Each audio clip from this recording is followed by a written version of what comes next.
I just want to welcome everybody to our call today. I think I know everybody that I've seen on the registration list, or for the most part, I think I do. So I'm Dave Lindberg with the Council of Michigan Foundation. So I think as most of you know, this is typically the time of year where we do our face-to-face community foundation finance retreat. Unfortunately, we weren't able to pull that off today, but hopefully we've got what the next best thing is, which is doing a webinar here, which I know you've all been on a lot recently. So, but I think this will be a really good webinar today. First, I really did want to thank Kristen from Capital Region, Rochelle from Holland Zealand, and I don't think Cindy's on today from Allegan, but they were the planning committee when we were originally talking about doing the face-to-face meeting. So we were hoping to actually do it in Lansing, which was the original plan. So I think as you saw earlier too, we actually kind of broke this out into two meetings. So FEG about a week and a half ago did a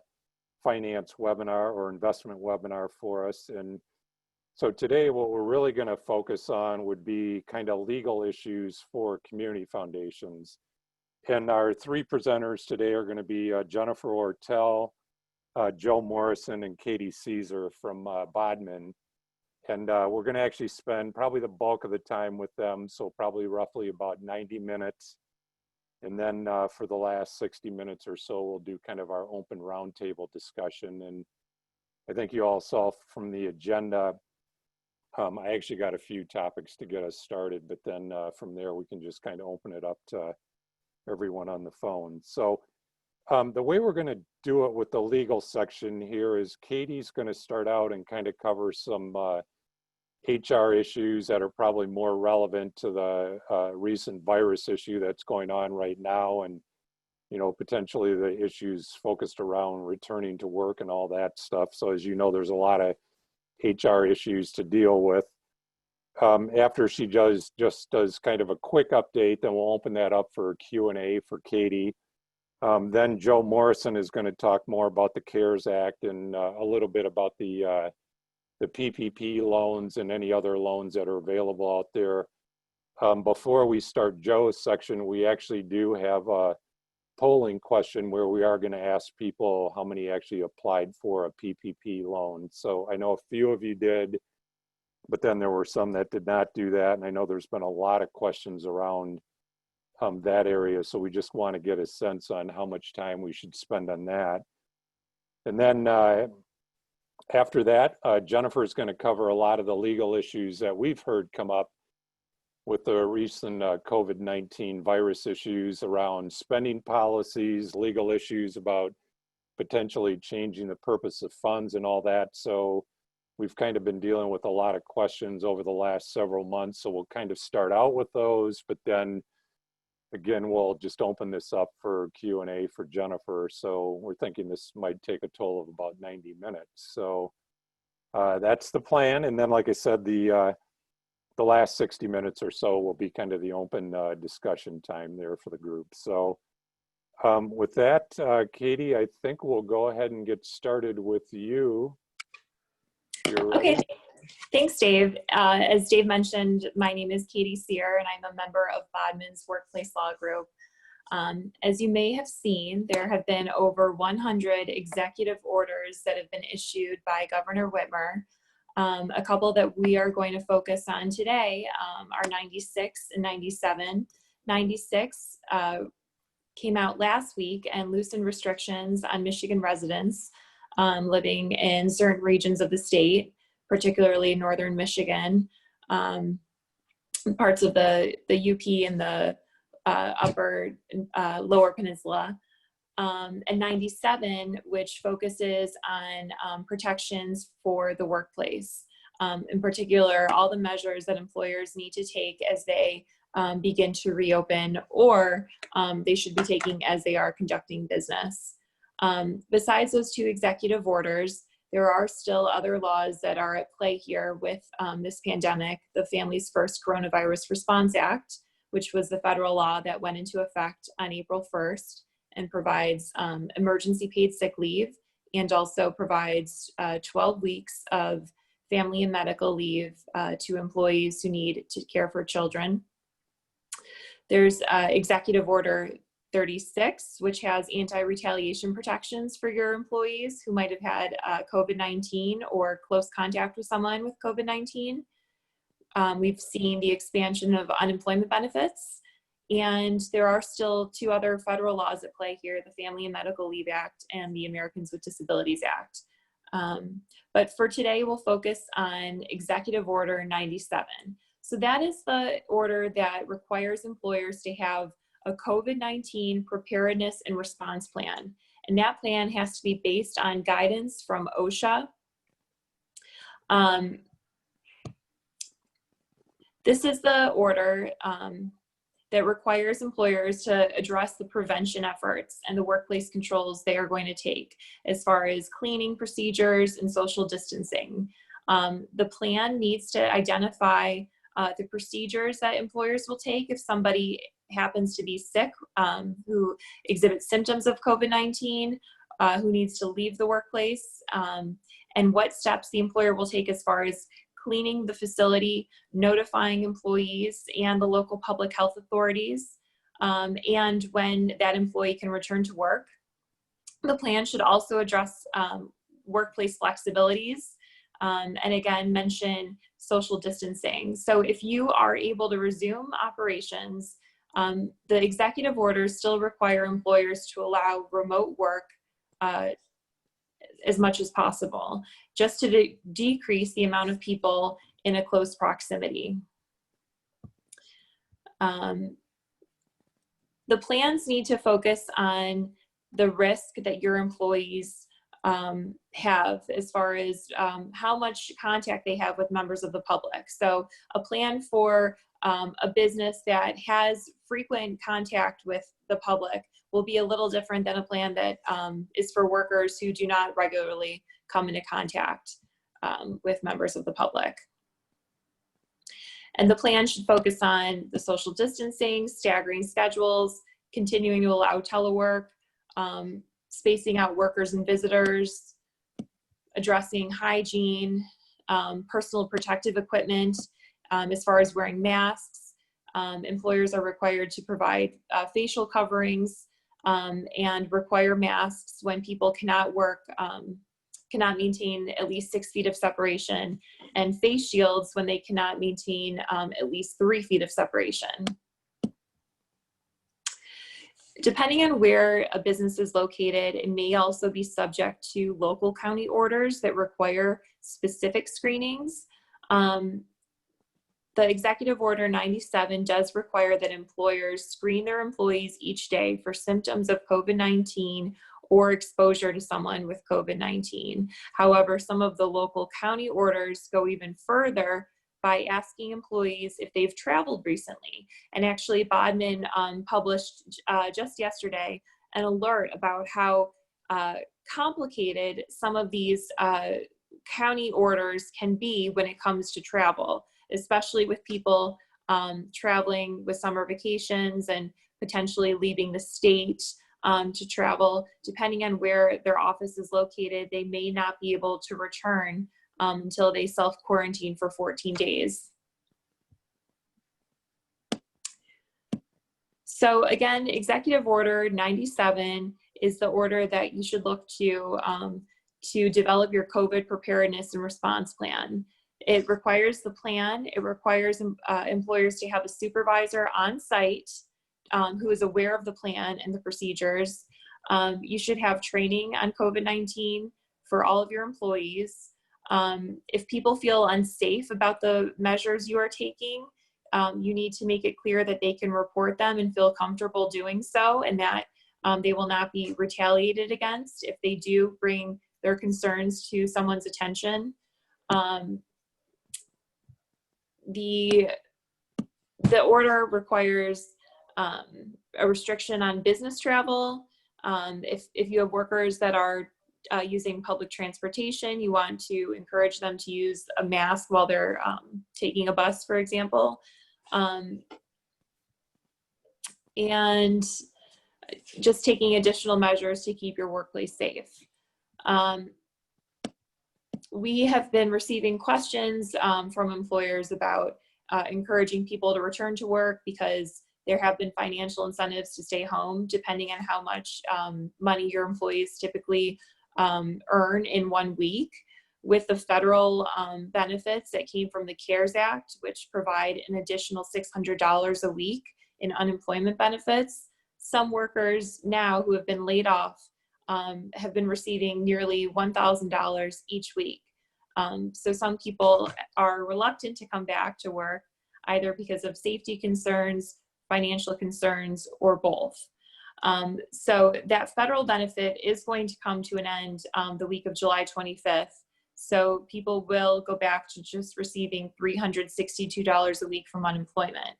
If you have employees who are reluctant to return and would prefer to stay on unemployment benefits, you need to have a conversation with them about why they do not want to return. If they have some kind of, if their immune system is compromised, that may be a reason for them to stay on unemployment benefits. However, if it's a general fear of returning, that is not enough for them to stay out of work. Other people may have childcare concerns. If you are able to resume work, the Families First Coronavirus Response Act does require you to provide 2 weeks of emergency paid sick leave to people who either have COVID-19, symptoms of COVID-19, are subject to a self-isolation order, or have childcare concerns.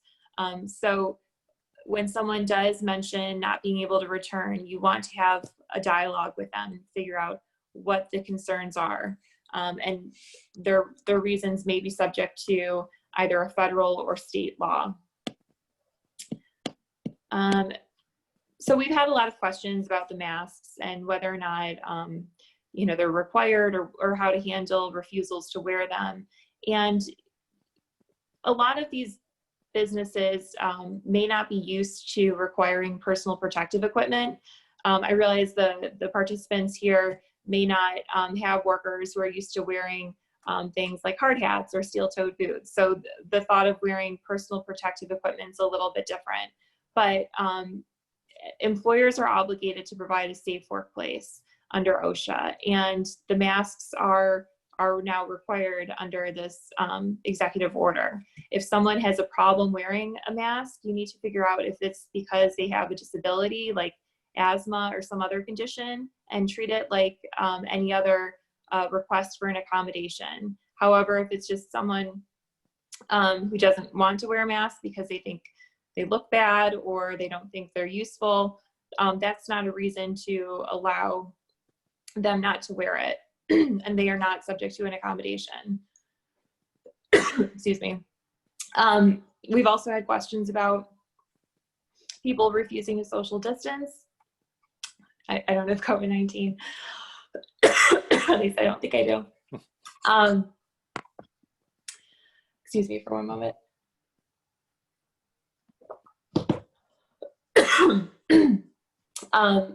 Reminding people every day about the measures you're taking, and also enforcing your workplace rules on a consistent basis is really important, because if you have a supervisor singling out certain people and not others for either not wearing the mask or not maintaining the 6 feet of separation, you could run into discrimination claims.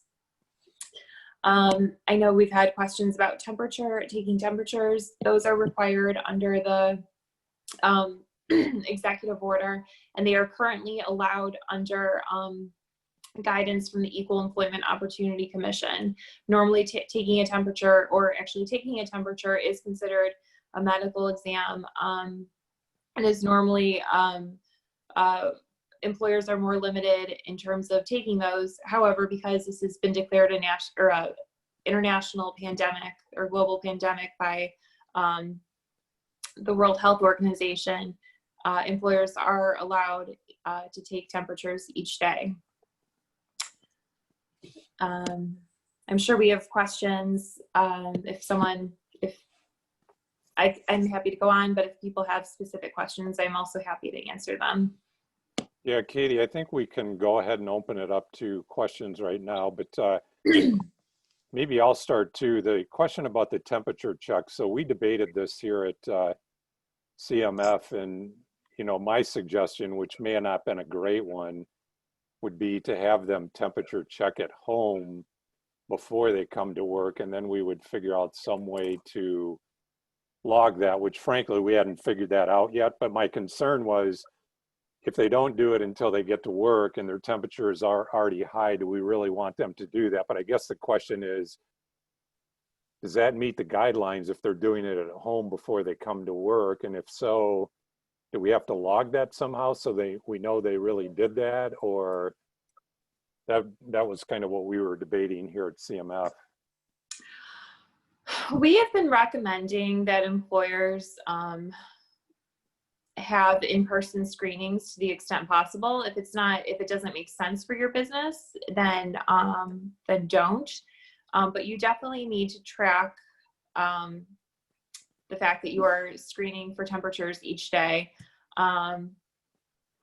You know, I understand the concern that having people show up and they happen to have a temperature could be a concern. Hopefully, if they really do have a fever, they may not come in. But we have been recommending that you do have in-person screenings. The other reason is because we think, you know, if there are people who want to work, who either want to work or don't want to work, I think it's harder to lie verbally versus in person. Yeah. And it sounds like Kathy Pope has a question. I don't know, Kathy, are you able to unmute or?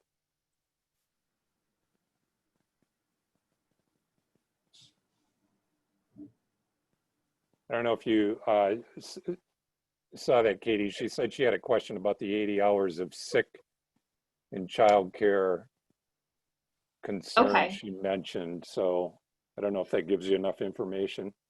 Sure. Well, I'll just do a short overview of the Families First Coronavirus Response Act. So that was the federal law that went into effect on April 1st. Employers have to share with their employees a poster from the Department of Labor that explains their rights. The law only covers employers with fewer than 500 employees. And the reasons that people are allowed to take emergency paid sick leave, that's the 80 hours, are again, if they have been diagnosed with COVID, they're subject to a local quarantine or self-isolation order, they're caring for someone with COVID, or they have childcare concerns. The childcare piece also comes up because employees are entitled to take 12 weeks of leave to care for a child. So it would be the 2 weeks paid leave under the emergency paid sick leave, and then an additional 10 weeks under the Family and Medical Leave Act. Now, smaller businesses or those with fewer than 50 employees may be exempt from providing the paid leave for employees who have childcare concerns. That's the only reason they would be exempt from providing the paid leave. They are required to do so, though, if someone has COVID-19 or, again, is subject to a quarantine order or is caring for someone with COVID-19. For employees then who cannot receive the paid leave for a childcare issue, they can receive unemployment benefits from the state, because one of the executive orders changed eligibility requirements to allow for people who don't have paid leave to receive unemployment benefits for an unpaid leave. But again, that exemption for employers with fewer than 50 employees is pretty stringent, and you would want to talk to an attorney about whether or not you are really exempt, because you have to establish several factors. And anytime you are denying someone a benefit under a federal law, you really want to make sure that you have put a lot of thought into it, because that can easily become a lawsuit. Great. And Katie, there's another question. Nancy's just asking, where's the best place to get a copy of the poster? From the Department of Labor's website. I can also send something to you to share with participants, but it's also on the DOL's website. Okay, great. do other people have questions? And maybe I'll pick on Patty just because I want to pick on Patty. So, so Patty, I think you participated in the HR group that's been meeting, the CMF group, and you're actually muted right now, but I'm wondering if anything has come up from the HR group that you wanted to ask Katie at all, because I think that group's met a couple times. So Patty, you're muted. I wonder if she can unmute herself. Oh, there you go, Patty. I think you're unmuted. Okay. Okay, perfect. I was like, I can't. There's no way to do it. The one thing that, in fact, I went back and looked at my notes, and I don't remember which meeting this was in, but I specifically asked one group about the requirement to take temperatures, and I was told in that meeting that there isn't a temperature requirement, that we're not required, that we just need to make sure our employees are verifying that they're symptom free when they come in. So about that, because at this point we weren't thinking we were taking temperatures, just that we would have them fill out a form saying, you know, I don't have a fever, I don't have the symptoms, but not actually recording a temperature. Well, so where are you located? In Grand Haven, Michigan. Oh, okay, so you are not. County. So not subject to a county order that requires. I mean, we still recommend that you take temperatures because you are obligated to screen your employees each day for symptoms. So if there is a concern about somebody reporting to work who actually has a fever, has COVID-19, and then gets other employees sick, we'd want to show that you have taken all the steps to screen people and keep them out of the workplace, that you've done taken all the measures required to fulfill your obligations to provide a safe workplace. And part of that is making sure that people are not reporting to work with a fever. So, and then I guess part of that too is that, like, we're thinking that we're gonna, you know, go back to work gradually. Right now, everybody is working from home. Occasionally, there might be one person in the office. We're not taking temperatures right now for those. Like I went in yesterday, I didn't take my temperature before I went into the office, but nobody else was there. So are we,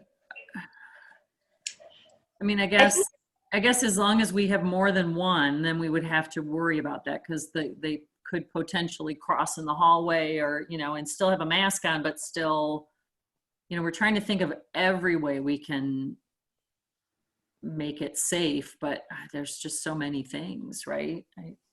Well, I think still, even if you have one person reporting to the office, if you should make sure that they do not have a temperature or any symptoms of COVID-19, because even though now the research is showing that it's really more about in-person contact, still the thought of someone being in your office who has symptoms and then another person showing up the following day and being exposed to the surfaces they might have touched could be a problem. And again, even as more businesses are reopening and more industries are allowed to reopen, the executive orders still encourage, and if not require, you to allow for remote work or telework as much as possible. Mm-hmm. And we're planning to still do that. We're not planning to have everyone back in the office all the time, every day, probably for quite some time, but we are hoping to establish an office presence, right, at some point, of at least a couple. Right. Yeah. Katie, is the temperature check tied to the county regulations, or? So, well, there are county regulations that speak to that, but then there's also the Executive Order 97, which requires the screening to take place each day, or, you know, a questionnaire. And that's, again, based on guidance from OSHA. So and then employers are obligated to follow OSHA. So I think any way that you can show you are taking measures to have a safe workplace, is best. And one of those, the ways you can do that is by making sure that people aren't showing up at the temperature. Yep. Yeah, it looks like Kristen may have a question. So I don't know, Kristen, if you can unmute yourself, are you able to do that? Yeah, no, mine said you had to have the host do it. So as I'm unmuted. Oh, So so I don't know, Jennifer, Yeah, unmute? sorry about that. I don't know. Some of these settings are very strange. This is Jen, by the way. Hello, everybody. I'm going to unmute all of you right now, the whole group. So if you're not speaking, unmute yourselves. If you do need to speak, leave yourself unmuted. Hopefully that will fix everything. If not, then I will have to unmute you all individually. You can just raise your hand. So sorry about that. Hopefully this will fix it though. So I'm unmuting everybody right now. Sounds good.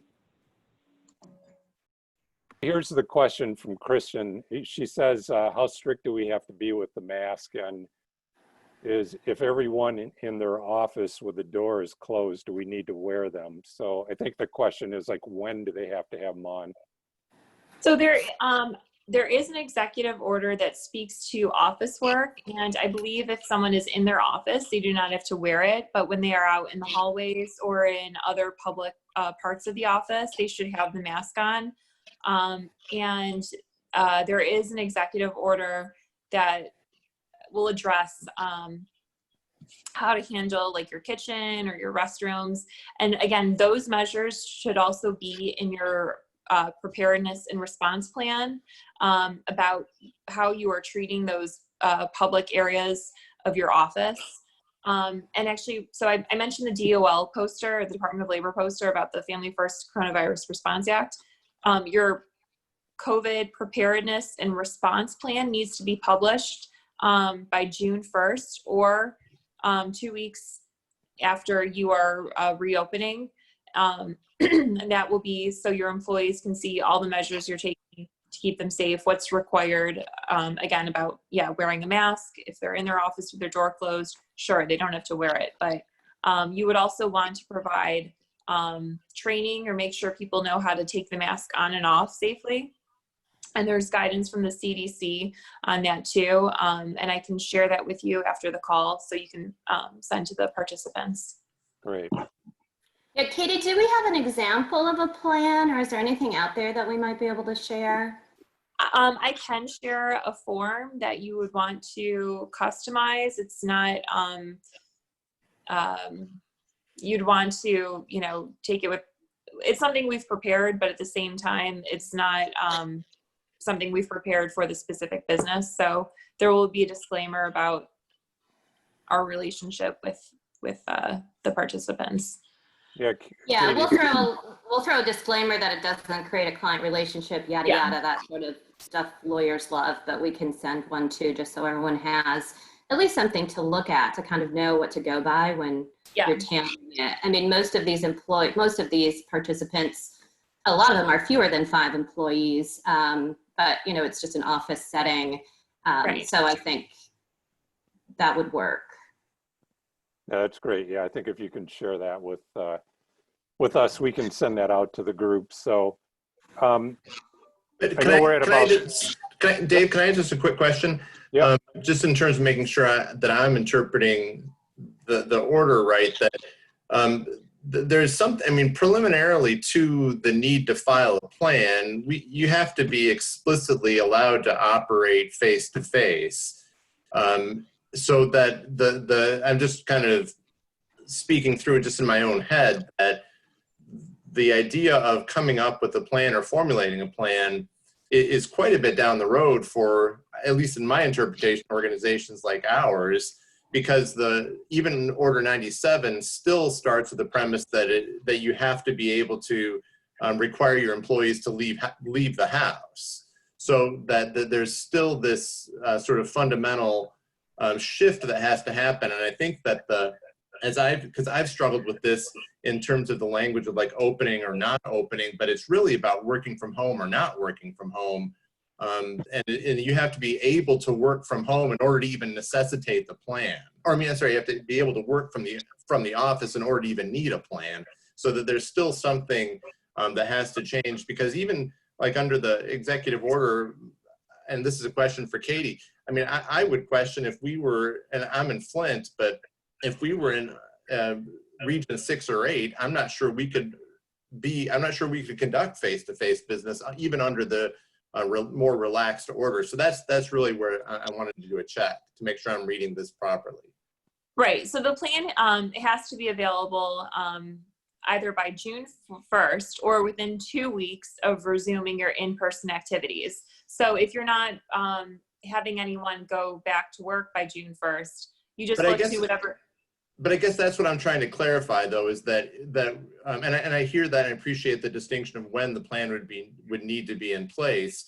But I'm saying that isn't it the case that we would need to be specifically authorized to even conduct face-to-face business to begin with? Because right now, in my interpretation of this, we wouldn't be, because of some of the things about the necessity to maintain life and all the things that were part of the original order are still embedded even in the more relaxed setting in 97. Right. I mean, that is true. So if everyone is working remotely and can continue to do so, you may not have in-person activities for months. So in that case, you won't need a plan. But there are businesses that do require a few people to report to work, not because they're an essential industry, but they're performing those minimum basic tasks like checking mail or checking on equipment.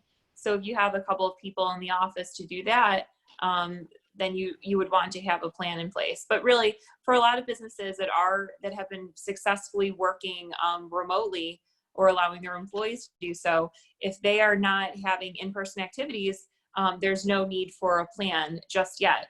But in any event, we know that at some point you will have to prepare something. So you may just have a little more time to think about how you can bring people back to work.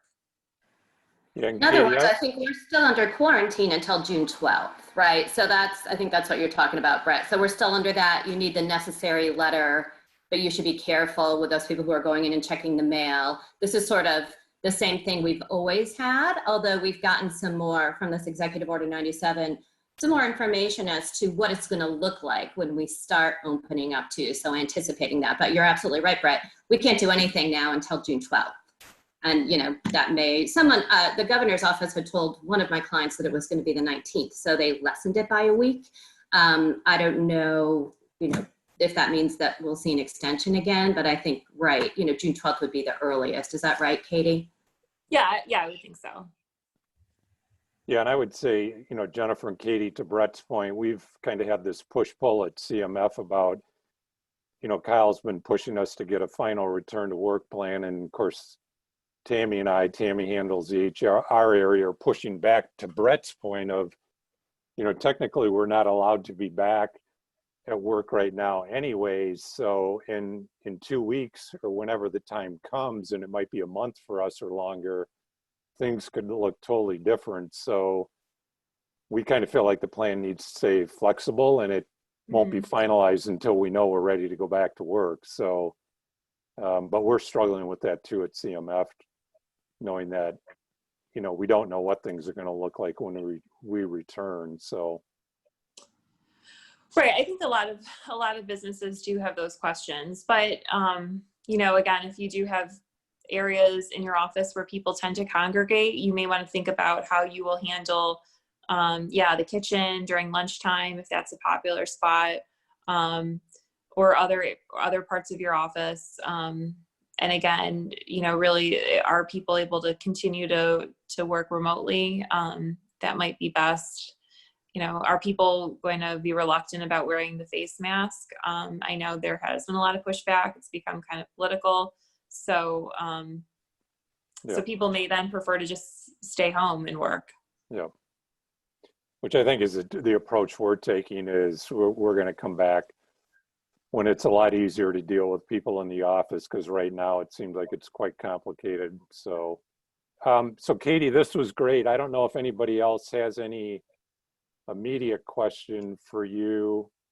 If not, I know we've got Joe in the wings, and I would just tell the group, if something comes up after this call, because I think, you know, Katie, I don't know if you're going to stay on with Joe's presentation, but I know you're planning on dropping off probably before Jennifer gets started. If people have additional questions, you can always filter them to me and I can forward them on to Katie after the call. So Katie, this was great. I appreciate you giving us the update. And I know it's a complicated area and it's not Sure. necessarily black and white. So this is a really good update.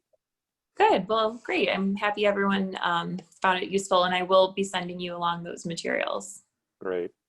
So I think before Joe gets started, Jen, I think you were going to do a quick polling question. We're going to try to do about who's applied for and received a PPP loan. So if you guys can just quickly answer this question, yes or no. And go ahead and see what the results look like.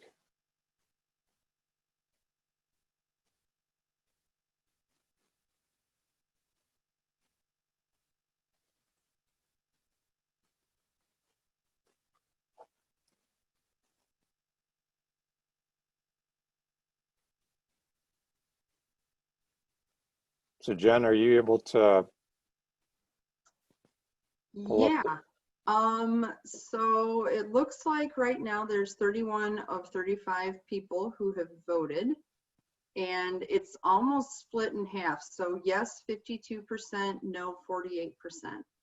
Okay, great. So Joe, that gives you a sense on about half then in the group has applied for and received the loan. So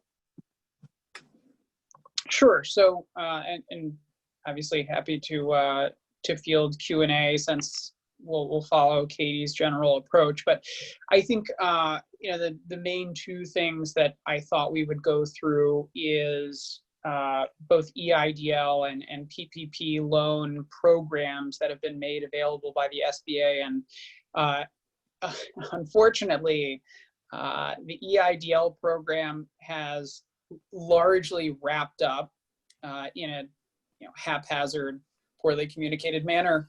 And the PPP program is something that's still ongoing. So to the 50% of respondents who said, we haven't sought out a PPP loan, I definitely think that it's something to evaluate.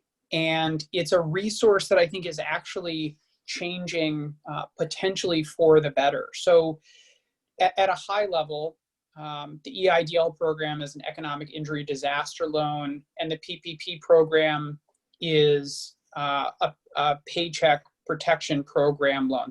They are traditional loans. Both are debt instruments, both bear interest. We have board approval required to the extent that you go out and you obtain either one of these loans. The main difference between the two loan programs is the PPP loan, as I'm sure many folks have heard, is a forgivable loan that was created by the CARES Act and implemented under current SBA regulations. An economic injury disaster loan is actually just a program they're promoting which exists under the applicable SBA rules today. It was tweaked at the margin for the COVID-19 crisis, but it's a type of loan that is broadly available. So an EIDL loan is a smaller dollar loan that requires that you demonstrate damage to your business from COVID-19. And so, when I say that, everybody says, well, isn't that just per se damage, right? My business has been closed, or has anybody looked at what's been happening to the economy? And actually the answer is yes, right? It's been very easy to demonstrate some damage to business. It's been so easy that the program, which was initially a program to give out loans of up to $2 million and thought to be broadly available, has capped the loan amount at $150,000 and largely stopped accepting applications. And so the big question that people ask at this point is, I submitted an EIDL application and I heard nothing. Well, the SBA has started processing a backlog of EIDL applications, and you may have heard something in the last week, or you may yet hear something in the next week or two, because we've seen a whole rash of clients send us email saying, I received an EIDL application approval. I received loan documents. I have no idea what these loan documents say. I have no idea how they came up with the amount of the loan. And unfortunately, that is a feature, not a bug, or it's a very prominent bug. But the EIDL application that you submitted may have gone into the ether, and you may have been or may be in the next few days contacted about EIDL approval. Note a few important things about an EIDL application. One is that it is, again, capped at $150,000. It is a 30-year term loan with payments deferred for the first 12 months. It accrues interest at 3 3/4%, so 3.75%. It's a relatively friendly, low interest loan. The one issue is that if the loan amount is more than $25,000, it is a secured loan. So it is secured against the assets of your business. Anything below $25,000 is an unsecured loan. And just like a PPP loan, it can be paid off at any time. The loan documents we expect are non-negotiable, right? So to the extent that you need to negotiate the loan, or you read through some of the certifications and the loan documents or the other requirements, and you say, I need a change in X, Y, or Z term, we expect that would likely kill the loan application. The SBA does not have the bandwidth to negotiate these documents. And be mindful of the fact that an EIDL, because it is not forgivable, if you have any current credit facilities, you need to make sure that this loan, secured or not, fits within your current credit facility document. So we've had some folks who have had issues,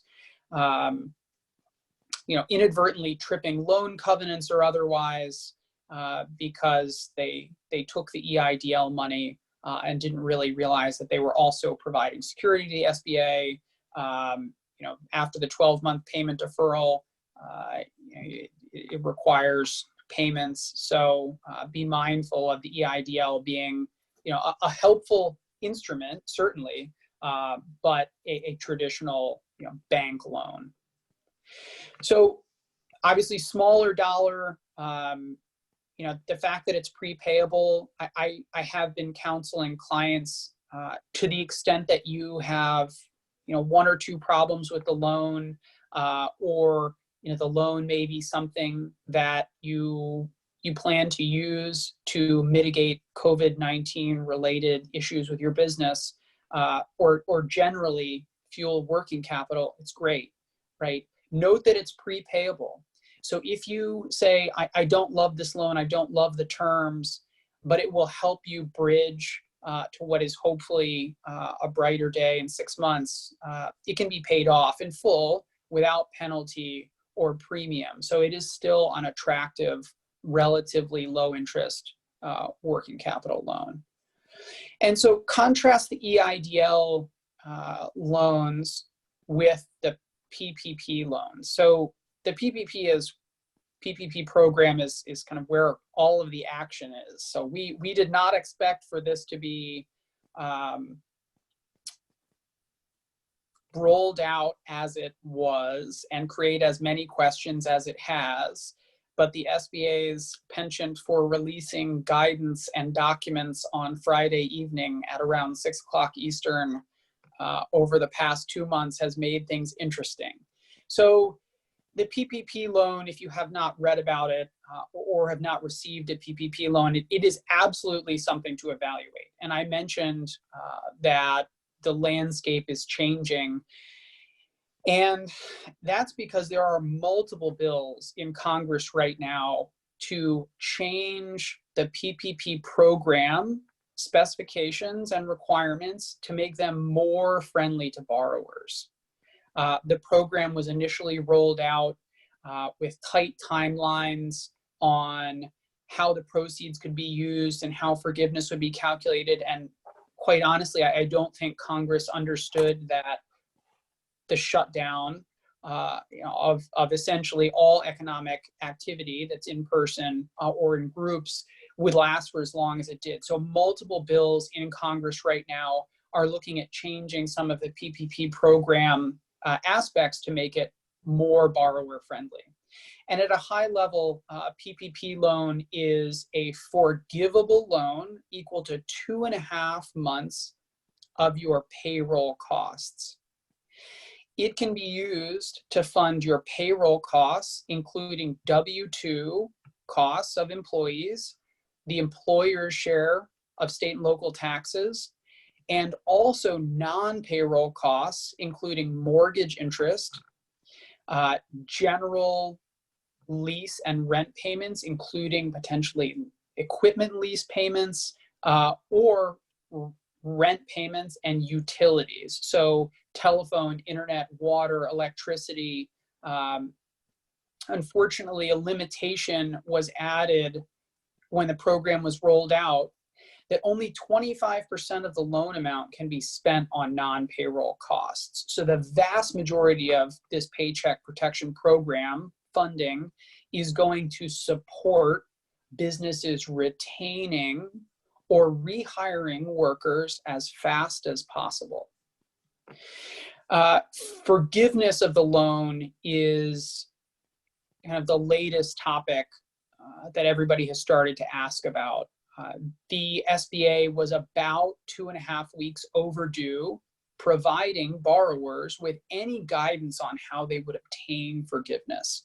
So many borrowers went out and applied for a PPP loan through their local or regional or national bank, received the loan, started to use the proceeds of the loan, and had no idea how on the back end of this loan, the loan would be forgiven. Because most borrowers have gone out with the intention of acquiring a PPP loan and then having it completely forgiven.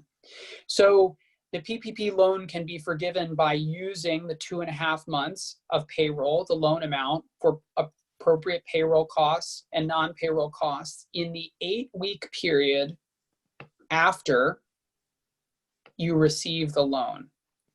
And that 8-week period is likely to be changed to at least 12 weeks and likely 16 weeks, because most borrowers said, I can't spend the money on payroll because my business is shut down. I can't bring workers back to do anything in person, so I'm not going to employ them. And Congress has reacted again with these bills, which have all manner of bells and whistles to them. But the gist of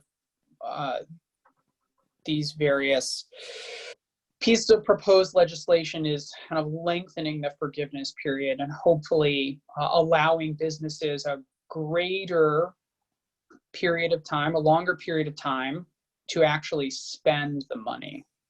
So, many folks who have PPP loans right now are also aware of an outside date, which is June 30th. So June 30th is also another period in addition to the 8 weeks where folks have said, well, I'm supposed to spend all this money by June 30th, or I need to get fully ramped back up, and I need to make sure that I have all my employees back by June 30th in order to qualify for forgiveness. So that June 30th date, when you're expected to be back to quote unquote full employment, which is measured against a prior pre-COVID-19 period, usually a corresponding period from 2019, is also likely to be pushed out a bit. So again, these congressional bills have provisions that will hopefully allow businesses a longer period of time to ramp back up to full employment. The issue is, multiple competing bills with different text, different sponsors, different key stakeholders. We have no real idea what will kind of come out the other side of this machine, but we do expect it to be some sort of lengthening of the forgiveness period, giving businesses an additional period of time to ramp back up to full employment, and hopefully allowing businesses to qualify for a greater percentage of loan forgiveness. And so, the last thing before I start to take questions is just generally forgiveness is unfortunately a form that looks a lot like a tax filing. One of the attorneys that I work with has said, wow, this is really self-explanatory. It's just a bunch of line numbers and you multiply and you get to the end and you have a number and there's your forgiveness. And I personally can't understand tax forms, and the loan forgiveness form is a little bit complicated, but as a lawyer, numbers are not my strongest suit. So what we've done is we provided CMF with a copy of our loan forgiveness application rundown, and that will be circulated after this webinar. So hopefully the PowerPoint that we put together to try and break down how you qualify for forgiveness and how you maximize forgiveness and how you run through the calculations will be helpful. At a high level, if you can bring your employees back and you are paying them at least 75% of what you were paying them pre-COVID-19, you will put yourself in a position to maximize forgiveness. There is a heavy overlap between PPP forgiveness and how you reopen your workplace. And Katie touched on a few of the concepts. But when you recall employees, if an employee affirmatively opts out of a recall, or an employee obtained another job, or just will otherwise not come back to work, and it is their voluntary choice, that will not harm your loan forgiveness calculation, right? You will not be blamed because an employee, for reasons outside of your control, did not return to the workplace. But otherwise, bringing folks back as quickly as possible and paying them as much as possible, are the two critical prongs to make sure that you are qualifying for as much forgiveness as possible. And to the extent that you do not qualify for full forgiveness of the loan, realize the loan does have 6 months of payment forbearance. It's a very low interest loan at 1%, and the repayment of any unforgiven amount will be termed out between months 6 and 24. So, a lot of folks have said, I'm going to try and maximize my forgiveness, and whatever is not forgiven, I'm just going to use to fund working capital and fund the payroll, and I'll deal with it and repay the loan as quickly as I can. But 1% interest is, as close to free money as possible. So covered a lot of ground, and happy to take questions. Obviously, hugely nuanced program in an 800-page CARES Act bill, but that's many of the details in 15 minutes. Yeah, thanks, Joe. So that's interesting that I had not heard the 8 weeks might be extended. So I guess the point is that we would not want to be filing anything till we find out the results of that, because for CMF, we actually did receive a loan, and technically our 8 weeks is going to be up in mid-June here. So it's coming up pretty quick for us. So yeah.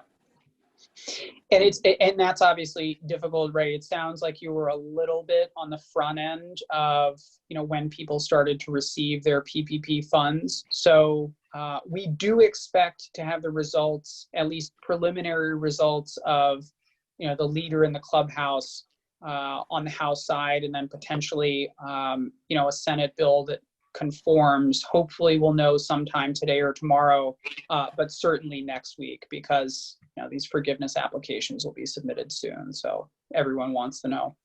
Yep. And I see there's a question here from Lori. She just says she's got an employee on maternity leave. Will I have to repay the amount I received for her? So it depends on what benefits you provide for maternity leave. So what's great is payroll costs, and eligible payroll costs include health benefits. It also includes retirement benefits. It includes hazard pay. It includes, sick time. So to the extent that you have qualifying maternity leave costs, any payment to her would be an eligible payroll cost. But then if her maternity leave ends and she refuses to come back to work, that would not penalize you. But the amounts that you do pay this employee while she's on her leave would be qualifying payroll costs. Yeah, and I did hear you say this, Joe. I think you said health insurance benefits are covered, right, under that? Correct. Yeah. Yep. Okay. Broadly, one other point that I forgot to mention is, and this may not necessarily apply to the folks on this webinar, but to the extent that you do have any premiums or hazard pay or incentive pay to try and get folks back into the office, that delta, that increase or premium is also a qualifying payroll cost. Got it. And Joe, I think there was a lot of discussion in the beginning and a lot of concern as to whether or not people qualified, right? If they could meet the SBA guidelines. Can you talk a little bit about the $2 million exception? Sure. So for those who did not receive a PPP loan, or for those who maybe did and were a little bit worried about the certifications in the loan application, the most discussed being, whether you need this loan to continue ongoing operations. The SBA realized that for small and medium-sized businesses, evaluating whether you need a loan to conduct your businesses was something that actually stopped people from applying. It was a deterrent. So the SBA came out and said, if your loan amount is less than $2 million, we assume that you're a small enough business that you do need this loan for ongoing operations. You don't otherwise have financial resources to weather this kind of crisis without our help.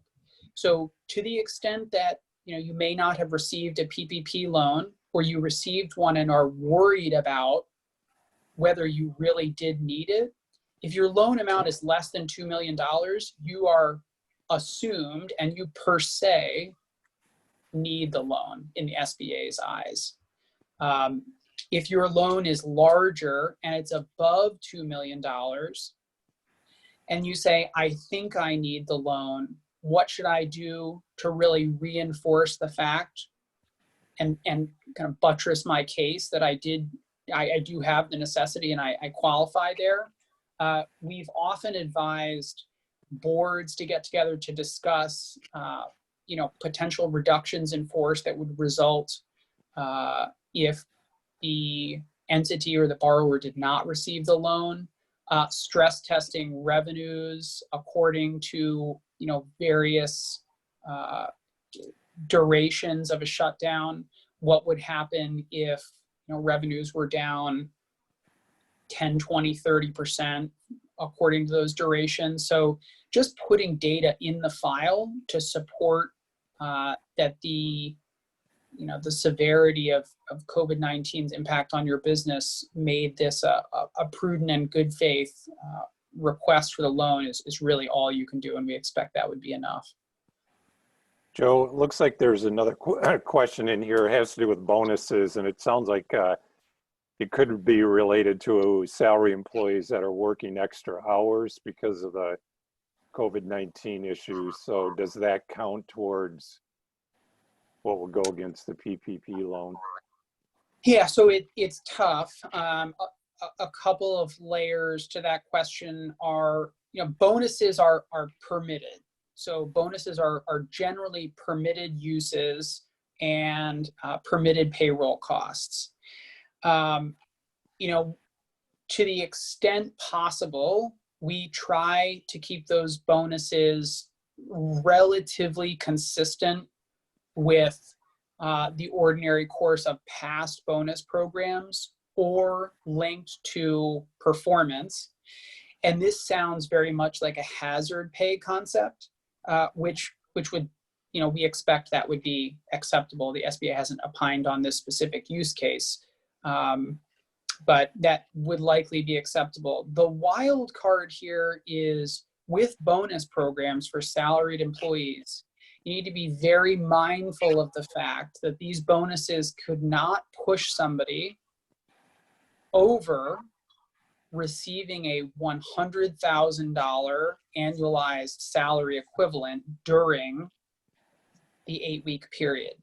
So I believe that number is, you know, $15,000 and change. So to the extent that their regular salary and their bonus compensation would push them over that $100,000 annualized threshold, you know, you would not receive forgiveness for any amount over that annualized number. So key to just keep an eye on how high that cash compensation goes.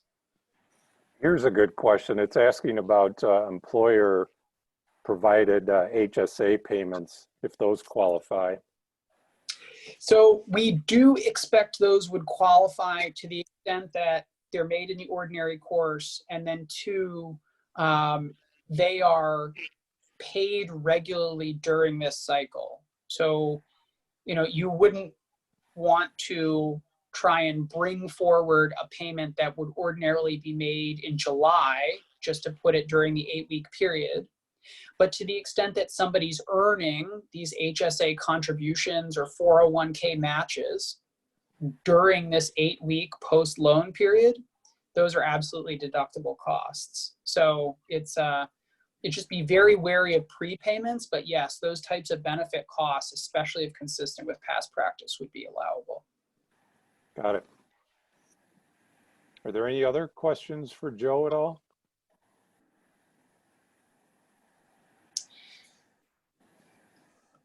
Oh, here's a question. Does the start of the 8-week period begin with the pay period or the pay day?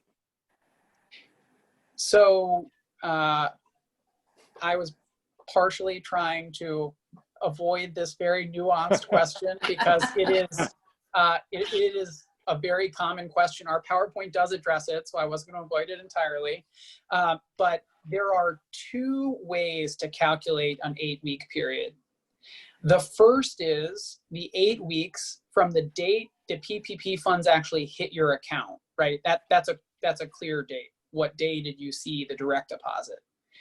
The second way, which is referred to as the alternative payroll covered period, allows a borrower to start their 8-week clock, that 56-day clock, on the date of their first payroll after they receive the PPP loan funds.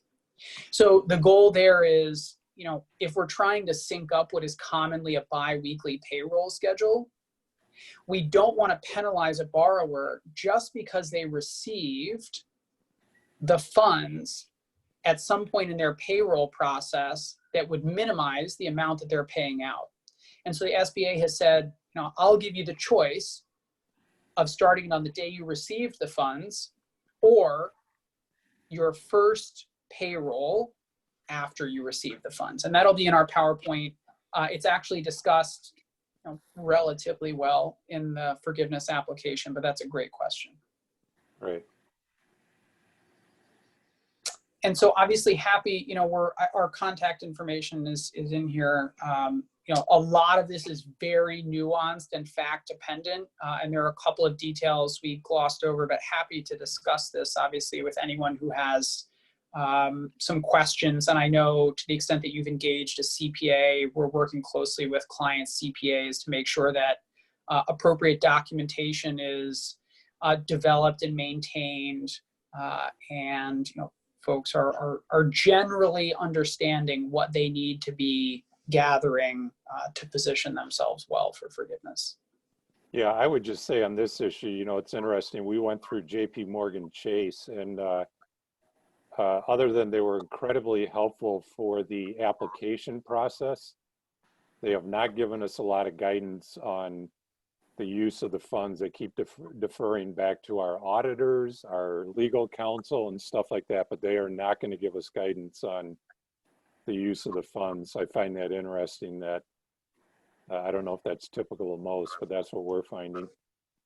Yeah, and the banks are in a pretty tough position right now because the guidance that was released last Friday night is incredibly dense.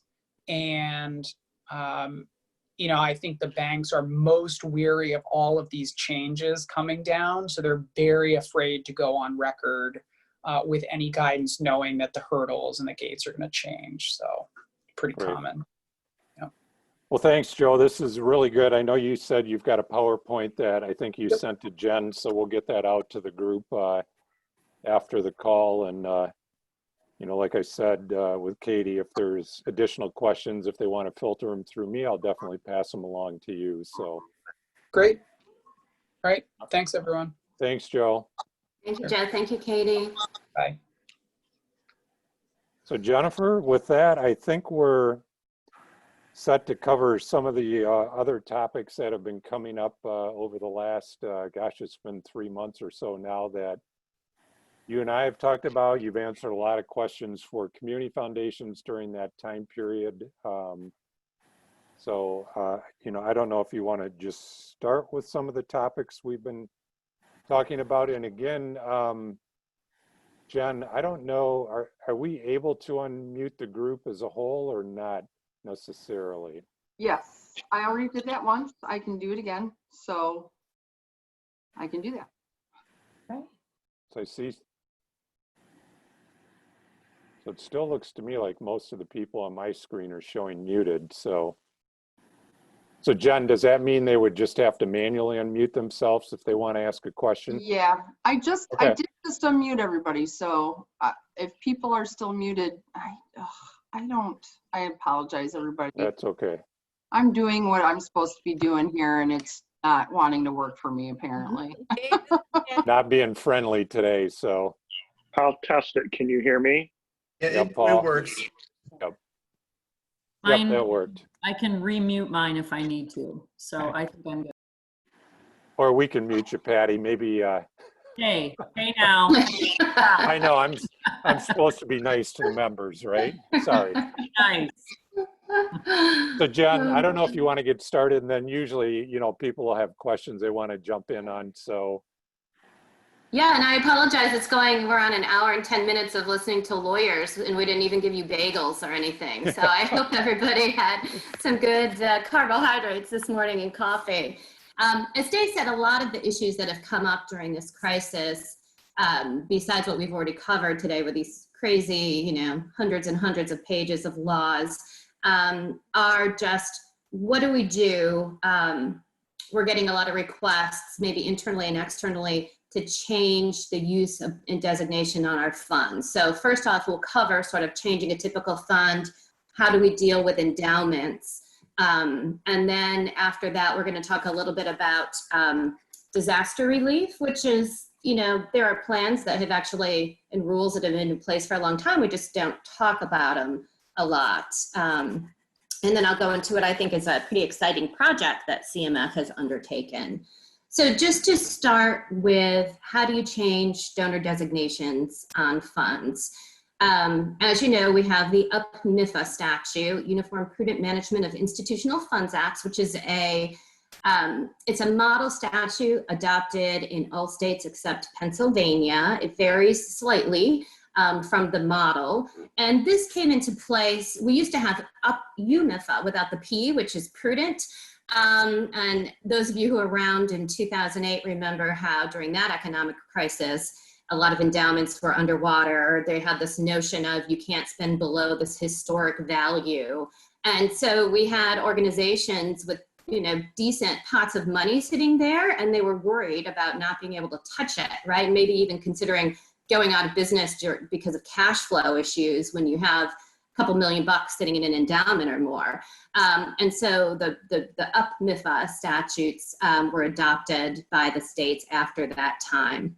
So UP-MIFA deals with investments of charitable assets. We have to prudently invest the assets, rules around endowments, delegation of investment management, and then modifications of donor restrictions, which we'll talk about first. So how can you change restrictions, donor restrictions in a fund agreement? The first thing we can always do is with donor consent. If the donor comes to us or we go to the donor, we can ask if they would sign an amendment to the grant agreement to change the donor restrictions. However, an interesting thing is, so that gets us fine under UP-MIFA for state law purposes. The other thing to be aware of, though, is under federal law, the gift when the donor made it had to be what we call a completed gift with no material restrictions, just meaning they're going to give the gift to us, they take their charitable deduction, and then it's our gift, right? Subject to our state law requirements to make sure that we're honoring the donor restrictions in most cases, but they don't have the ability to force us to make changes. And so we have, and Brett and I talk a lot about this. He's writing an article for the Michigan Business Law Journal on this subject, the stress between federal law and state law, right? And it's something that everyone in the field acknowledges is there, and it's something that we always deal with. Toward this end, Council on Foundations has the opinion that it's okay to loosen restrictions on funds, but it's not in most cases, but it's not okay to agree to tighten them. For example, if there's a field of interest fund and someone, and we've gotten these questions, Dave, actually quite a bit, they want to then make it into a DAF. That would really, and especially given all of the scrutiny on DAFs, we always recommend against that, right? Because you've got sort of this field of interest. Now the donor's changing his mind, maybe years down the road, or maybe the donor's passed away and the remaining family members want to then make it into a DAF and sort of put more control over it. We recommend against that just because of this notion of completed gift and no material restriction. The issue with material restriction really is a threat to the donor's original charitable deduction. And I find that usually when we let them know that we're not just being silly, but these are rules that we are also abiding by for their protection, that usually hits them close to home, right? Because we've seen cases where tens of millions of dollars even in deductions were disallowed. And so, even if it's a small donation, doesn't need to approximate that. That can be a big deal for particular donors. And so that usually hits home to them and makes them realize the reasons why we're doing what we're doing. If either the donor is no longer available, we can't reach the donor has passed away, or maybe we have a fund that there are so many donors to that fund that it's impractical to get consent from all of them, then we can use our variance power. So the variance power, it might differ. You need to check your governing documents, usually it'd be in your articles of incorporation, but usually it's the power to modify any restriction or condition if in the sole judgment of your board of directors or trustees, however you call them, it is unnecessary, incapable of fulfillment, impracticable. The federal laws go one step further to say inconsistent with the charitable needs of the community or area served. That is typically, I don't see that very typically, and most of our articles of incorporation, but you need to check that. So interestingly, even though community foundations across the country have variance power, in Michigan and a few other states, we have it in the UP-MIFA statute that a donor can consent in a writing in advance to the use of variance power. What that means is that we don't have to go to state court to seek approval to use variance power. In states like even Indiana, for example, the Community Foundation has the right to exercise their variance power, but they have to go to court to do that and notify the Attorney General that they are exercising their variance power. Now, Indiana, we have this exception for small and old funds, which in Michigan is like a 25-year-old fund or 20-year-old fund or older with less than $25,000, so not incredibly helpful. In Indiana, they got that raised, I believe, to $250,000. So it's less frequent for them, but that's a big benefit that we have here in Michigan. So it's key, and national standards requires us to talk about the variance power in the fund agreement itself, right? You can mention it, you can make reference to it. Just having it in that fund agreement, not only in your articles of incorporation, is really, really important. And so then it gets down to, does this meet variance power, right? Does this particular circumstance? I've heard some that I think do. I've heard others, frankly, that are somewhat concerning based on the variance power of the member, because I think everyone, out of the goodness of their hearts, wants to jump to meet these current demands.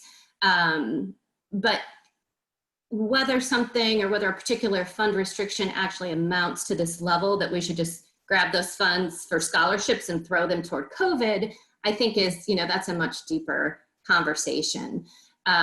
We also are trying to encourage people to think of, we have this current crisis, but everyone anticipates that we're going to see midterm effects and long-term effects, right, of this crisis. And so community foundations are very much in the business of being there in perpetuity for their communities.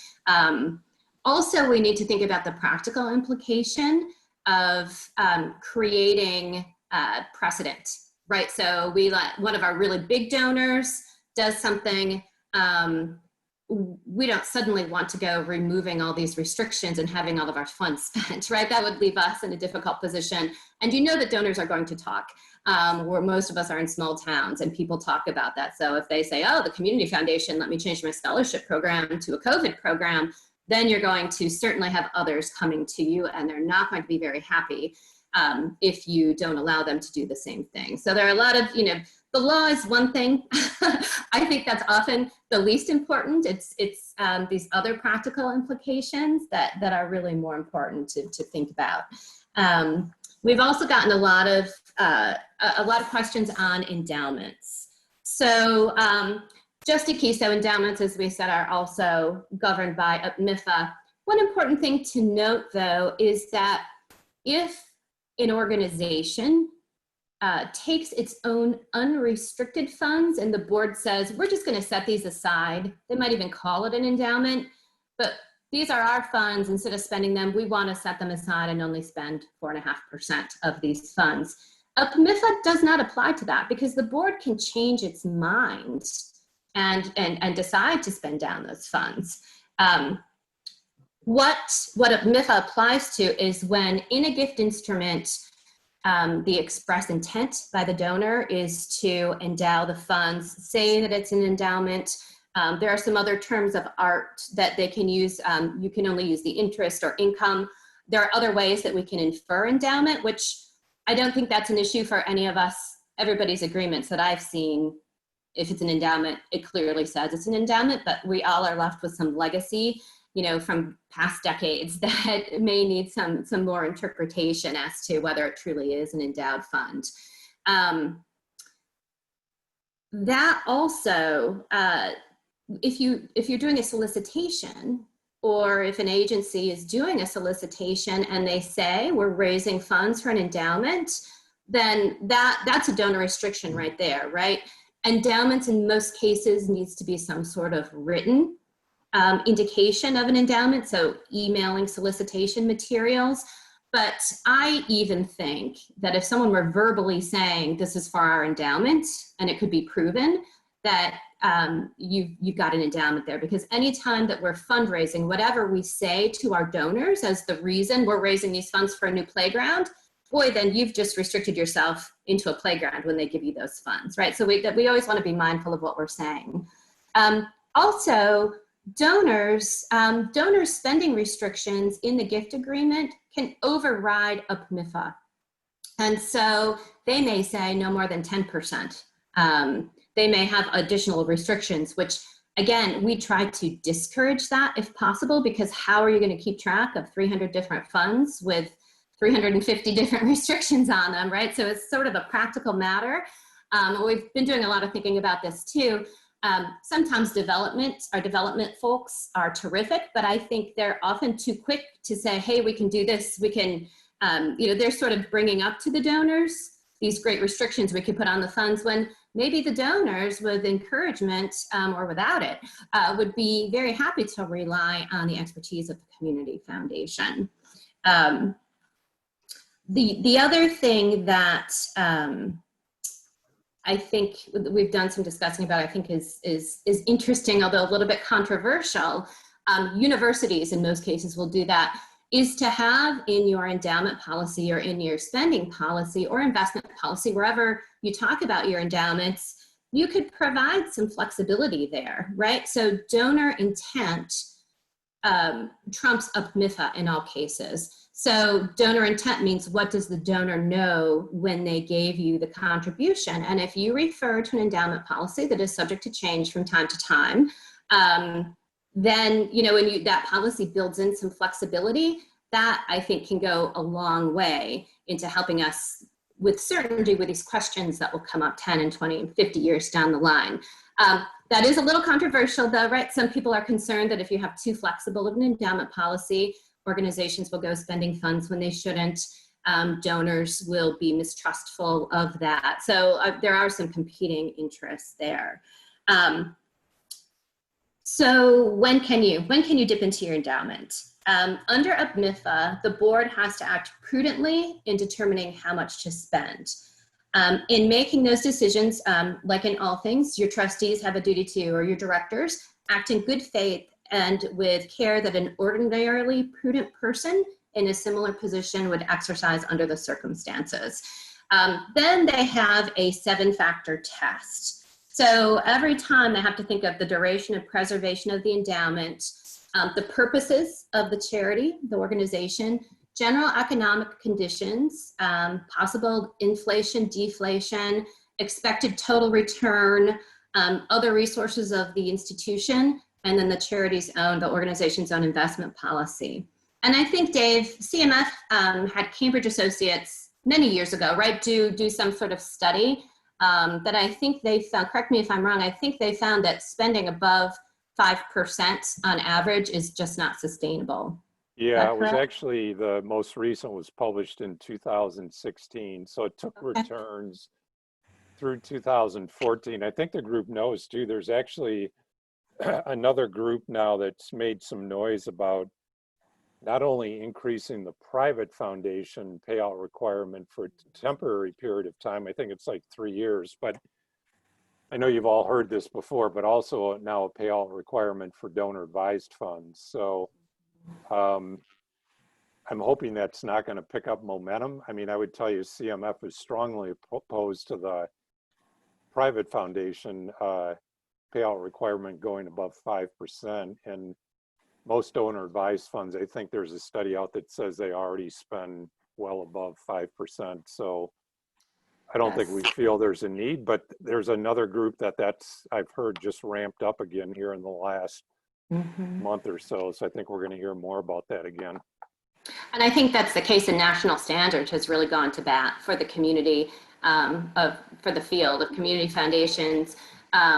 The payout from community foundations is higher than the 5% on average, but you have those Schwabs, Vanguards, those sort of more what I call commercial DAFs. And I think their policies are below. And if anyone's ever worked with them, it's a very different, right? They treat them very differently than our community foundations do. And they're sitting in some office somewhere. They have no idea on the needs of the community. This is really just sort of a good marketing tool when you're helping someone with their financial planning. You just, hey, we've got this great DAF. You don't have to have your own foundation. And they've collected, they've become the largest charities in the country simply because of that convenience. So they've sort of spoiled it for the community foundations to a certain extent.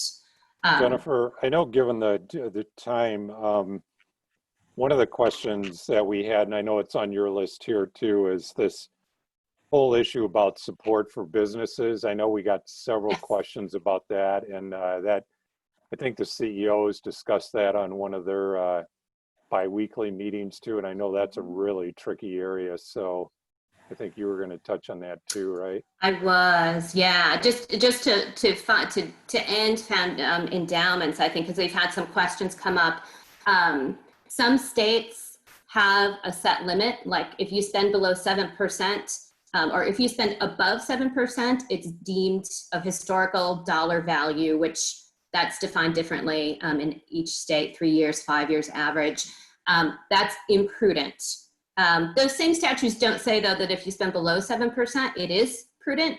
But there's just this notion if you spend above that, that it's not prudent. Michigan does not have this. So there could be reasons that your board may determine that it's prudent to spend above the typical spending policy, above what it's typically spent before. It's just important to really paper your records to that and to why you made the decision, so that if anyone were to look into it, you've got good records and good reasons why. We've also had some questions as to borrowing from endowments. Typically, if you're borrowing from your own endowment, that's not really a loan transaction. That is dipping in, essentially. The intent to repay, I think, is important. Most people believe that if you dip in, you should, most experts agree that you should actually have the intent to repay it. It's not really a loan if it's yourself. You can't really enter into a transaction within your own organization. So that would just be looked at with a prudence standard.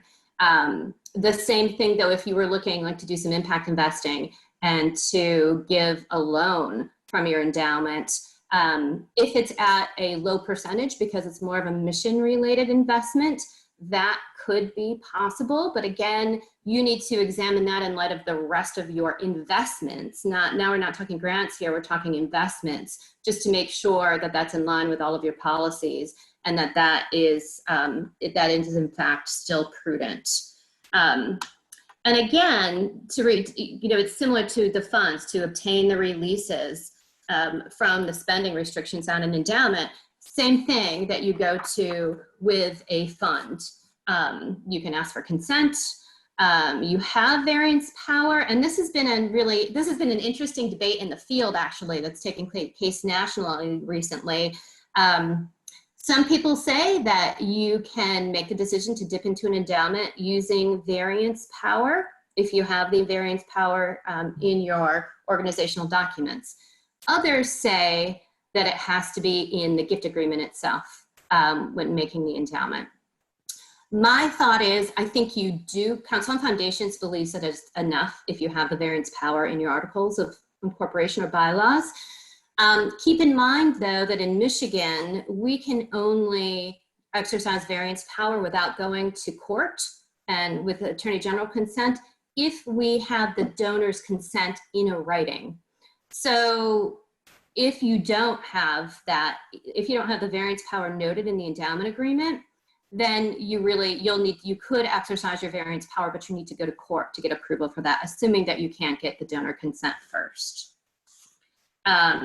So disaster relief, as Dave mentioned, there is, just a shameless plug for impact investing, a lot of you and a lot of our other colleagues in the community foundation space are doing low interest loan programs to help bridge community organizations, over into the CARES Act or EIDL funds, or just to get them through this crisis when they're not able, charitable organizations aren't able to hold their galas, they're not meeting with donors, that sort of thing. So we've done, just proud of all the work that everyone has done, also with their donative programs, right, just taking care of their communities. Disaster relief, which includes support to businesses in a disaster. IRS publication 3833 it was revised in 2014. That's a masterful guide that will tell you basically everything you need to know. You should still reach out to your advisors, but that will give you such a great basis for all of this. In general, so in any catastrophe, anything bad that happens, charities can reach out to help people in the community. We still have to use our funds for charitable purposes, though, and so what the IRS has deemed is if it's in the immediate aftermath of some sort of catastrophe, a fire, a natural disaster, they realize that even Warren Buffett might need a blanket or a cup of coffee, right? Or money to get to transportation because, you know, his wallet was left inside the burning building. So you can help people in that immediate aftermath without regard to their financial need. However, as time goes by, you need to start means testing people as to, you know, do they really need this money? What is it going for? That sort of thing, which we'll get into a little bit more into what we have to require. So does relief to local business, it's really scrutinized, as you can all imagine. You know, the IRS has become increasingly hostile to any economic development activities, whether or not they are actually charitable. And there are a lot of rulings that say, like, simply jobs creation is not a charitable purpose. There has to be something more. Not just, you know, it's a big employer in your community. That's not enough. You need to go a little bit further into the analysis. And what I think is really interesting, publication 3833 gives an example of disaster assistance that can be provided to businesses. And I'm just going to read this out a little bit because it's pretty ridiculous. First, they say that you can aid individual business owners who are financially needy or otherwise distressed to combat community deterioration or to lessen the burdens of government in a disaster. So that's the same rules that apply anytime, right? They're not giving us anything special here just because there's been some sort of disaster. So in the IRS publication 3833, the example they give is a tornado has basically blotted an entire business district. Because of that devastation, the area has become blighted, and no single business wants to be the first to go back into that area. So the charity can provide funds to begin rebuilding the infrastructure, the roads, the sidewalks, the parks and sewers, and power lines, because that would be combating community deterioration.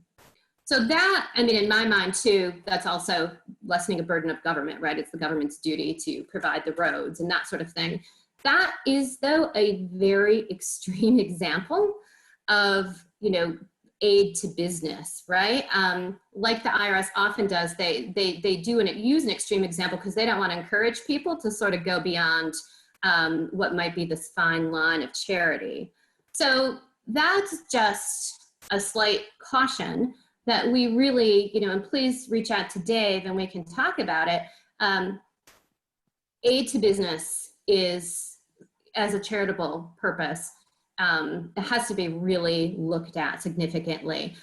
We're doing something in Southern California with aid to business, but we required, you know, the businesses, they have a large opportunity zone in the Los Angeles area. So they had to be in an opportunity zone. Priority was given to entrepreneurs of color or people who were employing people of color or people, low-income people, people with barriers to employment, those sorts of things. And you can give money to a non-charitable person who happens to have requirements in the grant that that person must then employ people or use those funds in a certain charitable way. That has been approved in some circumstances by the IRS, but otherwise, you know, this notion that most of us believe should be charitable, geez, our biggest employer just went out of business or just had a fire or a flood and they can't work right now, and we need to help that business owner to keep people in the community employed. That doesn't fly in a lot of circumstances. Something that you can, though, is look at also doing that as a mission-related investment, right? That's another way. So we're not talking charity now. We're talking, let's do this as a mission-related investment. It's a low-income loan or something like that.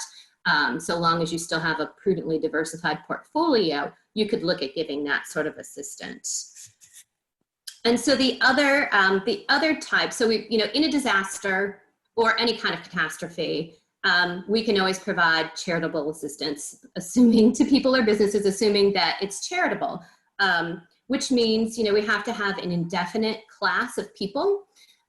If you have in your community, you know, a family's house burns down, it's often, you know, the community will often rally around and say, we want to help them, or someone just got diagnosed with a devastating illness. We want to help them. We're going to raise money to help them. that is not charitable. That is fine to do. It's not illegal, but it's not charitable because for charity, you have to give a disinterested gift with a notion that your gift could be used for anybody, not a way of getting a charitable contribution for supporting a friend or community member. So in those situations, it is, it's analyzed on a gift tax basis. So under, and I don't know what the gift tax exclusion is now, it might be around $14,000 this year. So if it's under the gift tax exclusion amount, that's not taxable to the person giving the gift, the donor, but it's also not taxable as income to the people who have been harmed. So just know that, and I've seen it happen where that situation will occur and someone wants to call the community foundation right away, right? Because they get this great idea that, hey, we'll open a fund at the community foundation. That way we'll all get a charitable deduction. And we can't do that. We can't allow them to use us for these purposes that aren't truly charitable. What we have when we have a major disaster or a qualified disaster under the tax code is some lessening of our other restrictions. So Rule 139 under the Internal Revenue Code comes into play when there is a presidentially declared disaster. So with the COVID crisis, this was a little odd. Everybody knew it was a disaster, but typically disaster will occur, it's a natural disaster. And the governor of the state will go to the president and say, like just recently happened in Midland, you know, here's this area where we have a disaster. We've declared it a state of emergency statewide, but we would like a presidential declaration. The presidential declaration is the key to this Rule 139 under the tax code kicking into play. For COVID, we put out a memo to this earlier in March, soon after COVID, because President Trump enacted the Stafford Act. And the enactment of those federal powers allows Rule 139 to come into play. So even though we didn't have a state-by-state declaration at that time, we were still able to bring this in. The key for what does Rule 139 open is that it used to be, before 9/11, the Rule 139 was enacted after 9/11, the IRS saw anything that an employer provided to employees was really just disguised income, right? And they don't want to pay employment taxes on this stuff, so they call it charity, but it's really benefiting the business, it's helping them attract and retain employees and that sort of thing. So it was disallowed. After 9/11, Rule 139 came into place. So if there is a presidentially declared disaster, what they call a qualified disaster, the employers can provide certain additional aid. And the reason this is important there are different kinds of aid that employers can do. They can do it directly, they can do it through their corporate foundation, but focusing on how this applies to community foundations, they can use you sort of as an independent charity, and they can make sure they can open a plan with a community foundation as an independent charity, sort of like a disaster relief fund that only gives benefits to employees of that employer. There are some restrictions on it though. The funds have to be used to reimburse reasonable personal, family, or living funeral expenses that stem from the qualified disaster, repair, rehabilitation of personal residences, and it can't cover sort of replacement wages, lost wages, or collective bargaining agreements or anything else that the employer is legally obligated to give the employees. They can't sort of provide charity and get around that with these ways. The other thing they can do is to open a DAF. So we all know, that doesn't make sense. DAFs cannot make grants to individuals, right? But under Rule 139, there's an exception to donor advised fund.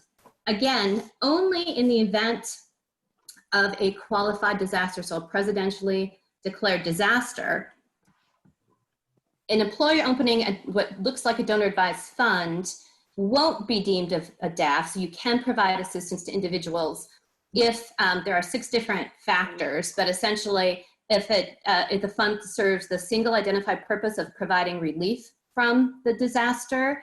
The fund serves a charitable class.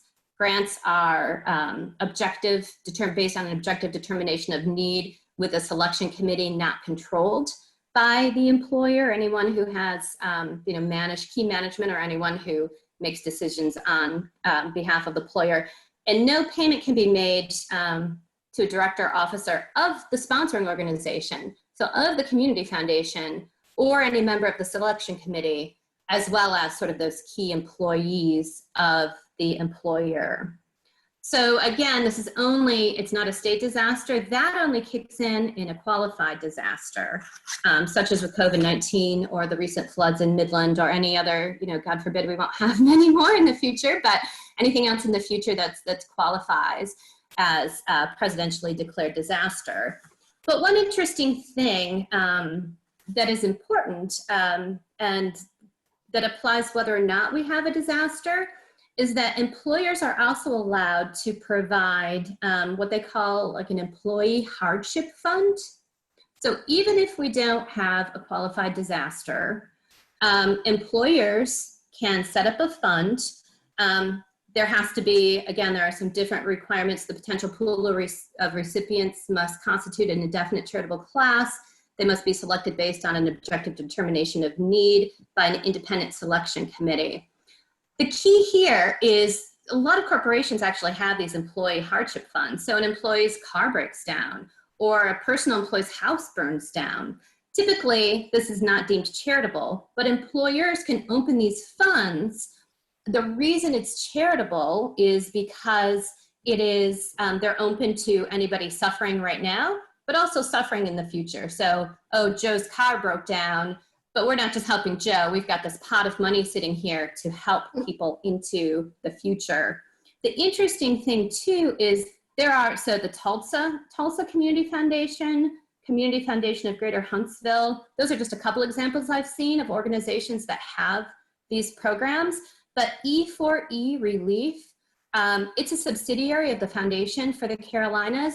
It is, it's operating a national business, and almost every major bank I know of, a lot of the huge public corporations, probably half a dozen of my own clients, public companies based in the Midwest, use it because they commercialize themselves on the name E4E. And so they are generating, by running as an independent charity, but really a community foundation, they are running this commercial program and making a lot of money off of it. So it just struck me when I was looking at publication 3833, it just kind of struck me that this may be an interesting program for community foundations to consider, that they could operate. Why send your money to E4E in the Carolinas? Let's keep it local and let our own local community foundations handle this.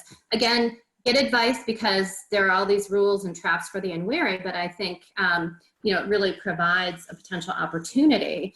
The last thing I would add here, though, again, toward the notion of indefinite charitable class, I think that's really important. So we know 10,000 employees is deemed indefinite.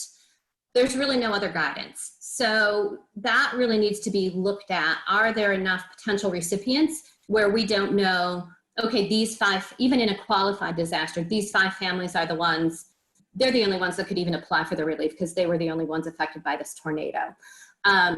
If that is the case, you can still do it, but you need to keep that fund open, right? That's that situation where Joe's car broke down. We're going to help him from this fund, but it's okay because we're also going to help people in the future. We're going to have this money sitting here, this actual plan in place that's going to help people that have hardships or disasters in the future. So that's, that's something definitely, there's a lot of wiggle room between 0 and 10,000 employees. And I think keeping good records as to what that is would be, how you determine that it's an indefinite class would be really important. When in doubt, I've talked to Council on Foundations about this a lot too. When in doubt, you could follow, there are those rules for employer-sponsored scholarship programs where, only a certain percentage of the eligible people that apply would actually get the scholarship funds, et cetera, et cetera. that is, when in doubt, that is something you could follow. I don't think that may be palatable in a lot of situations for people because it works for a scholarship program, but if you have a disaster, I'm not quite sure that would be, anyone would want, your donors would want to do that, but just to know that that is, that's something you could follow. And just the last thing I wanted to go over, CMF is sponsoring development of form fund agreements that we will be distributing to everyone in the future. Indiana did this, and they did this several years ago, and they had some pros and cons of their forms and issues that have come up, and so we're taking the benefit of their learning but adding our own learning to it.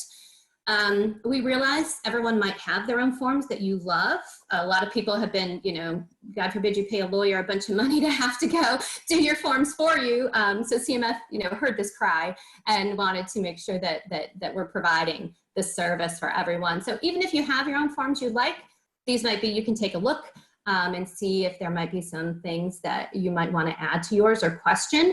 I think the big difference is that we're doing these more like a template and that there's a front cover sheet. So for example, on the DAF agreement, it will say, remember, no grants to individuals. This is how a scholarship is not a DAF. But not only that, we're taking the benefit of our learning over, what has it been, the 7 or 8 years that I've been with CMF, but also before that, the bank of questions that Dave has saved from community foundations around the state. These issues that come up 10, 20, 50 years down the road, we're trying to sort of anticipate those and put them in the agreements, or at least have the template with the considerations. Make sure you look at this or talk to the donor about this, so that in the future, we won't have to worry about that, hopefully. For an example, in a donor designated agreement, so a donor said, I want the money to go to this agency, it'll typically say like, oh, if they dissolve, it'll go somewhere else. But what if the donor changes the donor's mind, or the agency is no longer serving the environment? They've gotten away from their charitable purpose that the donor wanted to support. There's always been the concern in my mind that that agency, knowing that that fund was sitting there, could claim that they relied on that money. Hey, we started building this, we already had the fund spent, right? Because we get this distribution every year for 15 years, and now you want to stop it? So it's things like that and questions that have come up that we're going to anticipate and try to include in there. If anyone has any comments you want to put ahead of time, or any forms you want to share, I'm happy to take a look. Lansing shared their forms. It's really helpful, and we have a lot of the other forms as well. So just trying to make that helpful project that you could also use for training, right? We've had so much, as Dave said, we've had a lot of changeover in staff, and a lot of our staff people are not coming from the community foundation world. We have a lot of development people and other foundations, even business. So hopefully these will, also be helpful in training. And National Standards has indicated that they can work with us to sort of pre-approve these forms, just like before, because I was a reviewer, legal reviewer. So if you say, CMF, this is CMF's form, and just put in any changes to that form, if you highlight the changes, that makes your review, theoretically, makes your review easier. We're hoping the same will be the case, that they'll pre-approve these forms for us. Yeah, and Jennifer, I would tell the group, unless I miss this, that we would plan on doing a webinar on the Absolutely. sample fund agreement. So probably sometime, I'm guessing maybe early fall or something. I think that's a good, yeah. All I was right. hoping you would ask the timing. No, I think that will be good. I'm going to work on them this afternoon. In fact, once we get through with this. So yeah, early fall, I think is a good, hopefully we can all be together for that. Sounds good. So I know you covered a lot, and we still want to do our kind of open session, which I thought we'd do a quick break before that. But before we let Jennifer go, I would ask the group if there's any quick questions you have for Jennifer that you wanted to ask her right now. There was a question on the 6 factors a DAF can grant to individuals under Rule 139. I don't have a slide. I just took some notes so that I wouldn't forget some of these things. I would say look up, if you just Google IRS publication 3833, it's terrific. It gives you a lot of information to go by. I'm also writing an article on this for the Michigan Business Law Journal as well. So we can circulate that link when it gets published, July or August. I think that will be published. So we can post that along with Brett's Variance Power article as well, just so you have that background. Great. So does anybody have any burning questions they want to ask Jennifer right now? I know, Jennifer, you answer them all day long, so you've probably answered a lot. Feel free but- to reach out. Yeah, of course. Don't hesitate to reach out to Ask CMF and we'll get them answered. Yeah, well, Jennifer, I really appreciate you doing this for us and especially your team there over at Bodman. So this was great. I know you guys covered a lot of ground in I guess it's been 2 hours. So that's been really helpful for the field. So. It's our pleasure. Thank you, everyone. All right. Thanks, Jennifer. Take care. So I think what we'll do real quick is just take a real quick 5-minute break and then try to get everybody back. And then I kind of want to go over the items you wanted to discuss as a group and, at least spend a little bit of time on that. So if everybody just wants to take a real quick break, we'll try to get back here in like 5 minutes.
Hey there, Dave. How's it going, Patty? So yesterday I was in the office and we found a roof leak potentially in our suite. One of our ceiling tiles was pretty wet. So I had Gino come over and look at it and he was calling the roofers. So Is it one of the places it showed up before?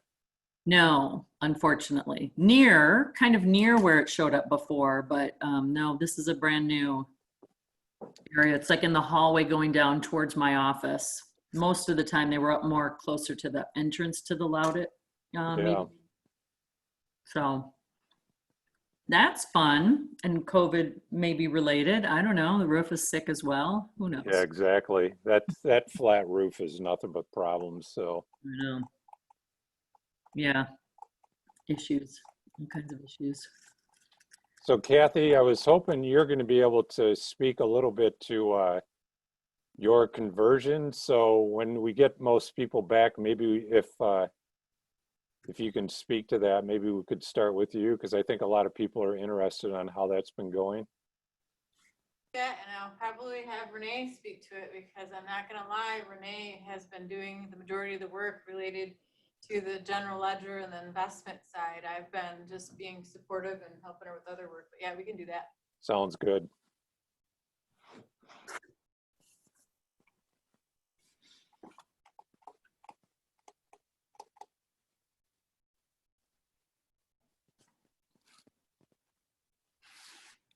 Yeah, and Cindy, I did see you made it on the call. You were sitting right below my head when I was saying I didn't think you were signed up. So Oh, that's no problem. I might have forgot to sign up. I had as every- I'm saying that, I'm looking, well, she's right below me now. Why did I just say that? So No problem. No how problem. are things going there? Good. You know, it took us a bit, but I think we've all hit our groove. So actually, I think it's going really well now. Just those first few weeks, it was difficult for all of us to, you know, get set up at home and that type of thing. But sometimes I feel like I'm working more than I ever did. Are you But I moved think, to a new office now? yes, Did you, yeah, you moved across the street, right? yes, that's correct. In the old City Hall building. Nice. Yeah, it is. It's really nice. Very Yeah. nice. I'll have to get back down there again when we can travel. For sure. Yeah, it's a pretty cool building. So It is. It's just very, it's got that kind of iconic, excuse me, look to it, you know.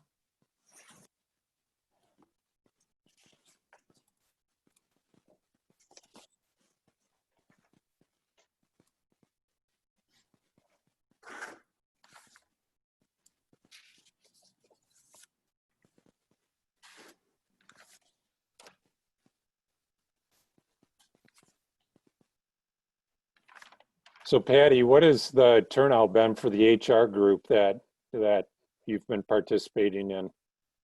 So unfortunately, yesterday I totally missed it because I was in a meeting that went way longer than I expected, so I didn't have a chance to get on. The time before, I want to say we were at, I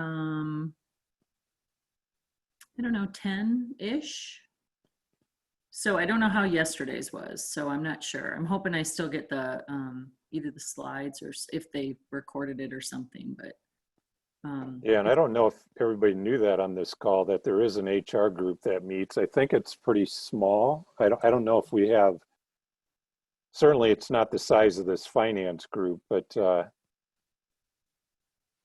know they've started to meet on a regular basis because of all these issues going on. So Yeah, it's been helpful to just hear different, what people are doing, you know, and differently, and, you know, ask some questions. And I don't, you know, I think at a lot of foundations, there maybe is a dedicated HR person. I am both the finance and the HR person. So it's good for me to be in both of those, this one and the other. yeah, as Sounds I good to me, Dave. How do you get on the group? I think you can just go, trying to think underneath your profile, I think you can go in and actually sign up for the different listserv groups and stuff like that. So I think that's the easiest way, Kristen, but if you can't figure out how to get in there, let me know and I can send out like but I think that's the easiest way to do it. I think it's if you go into your profile on our website. Okay.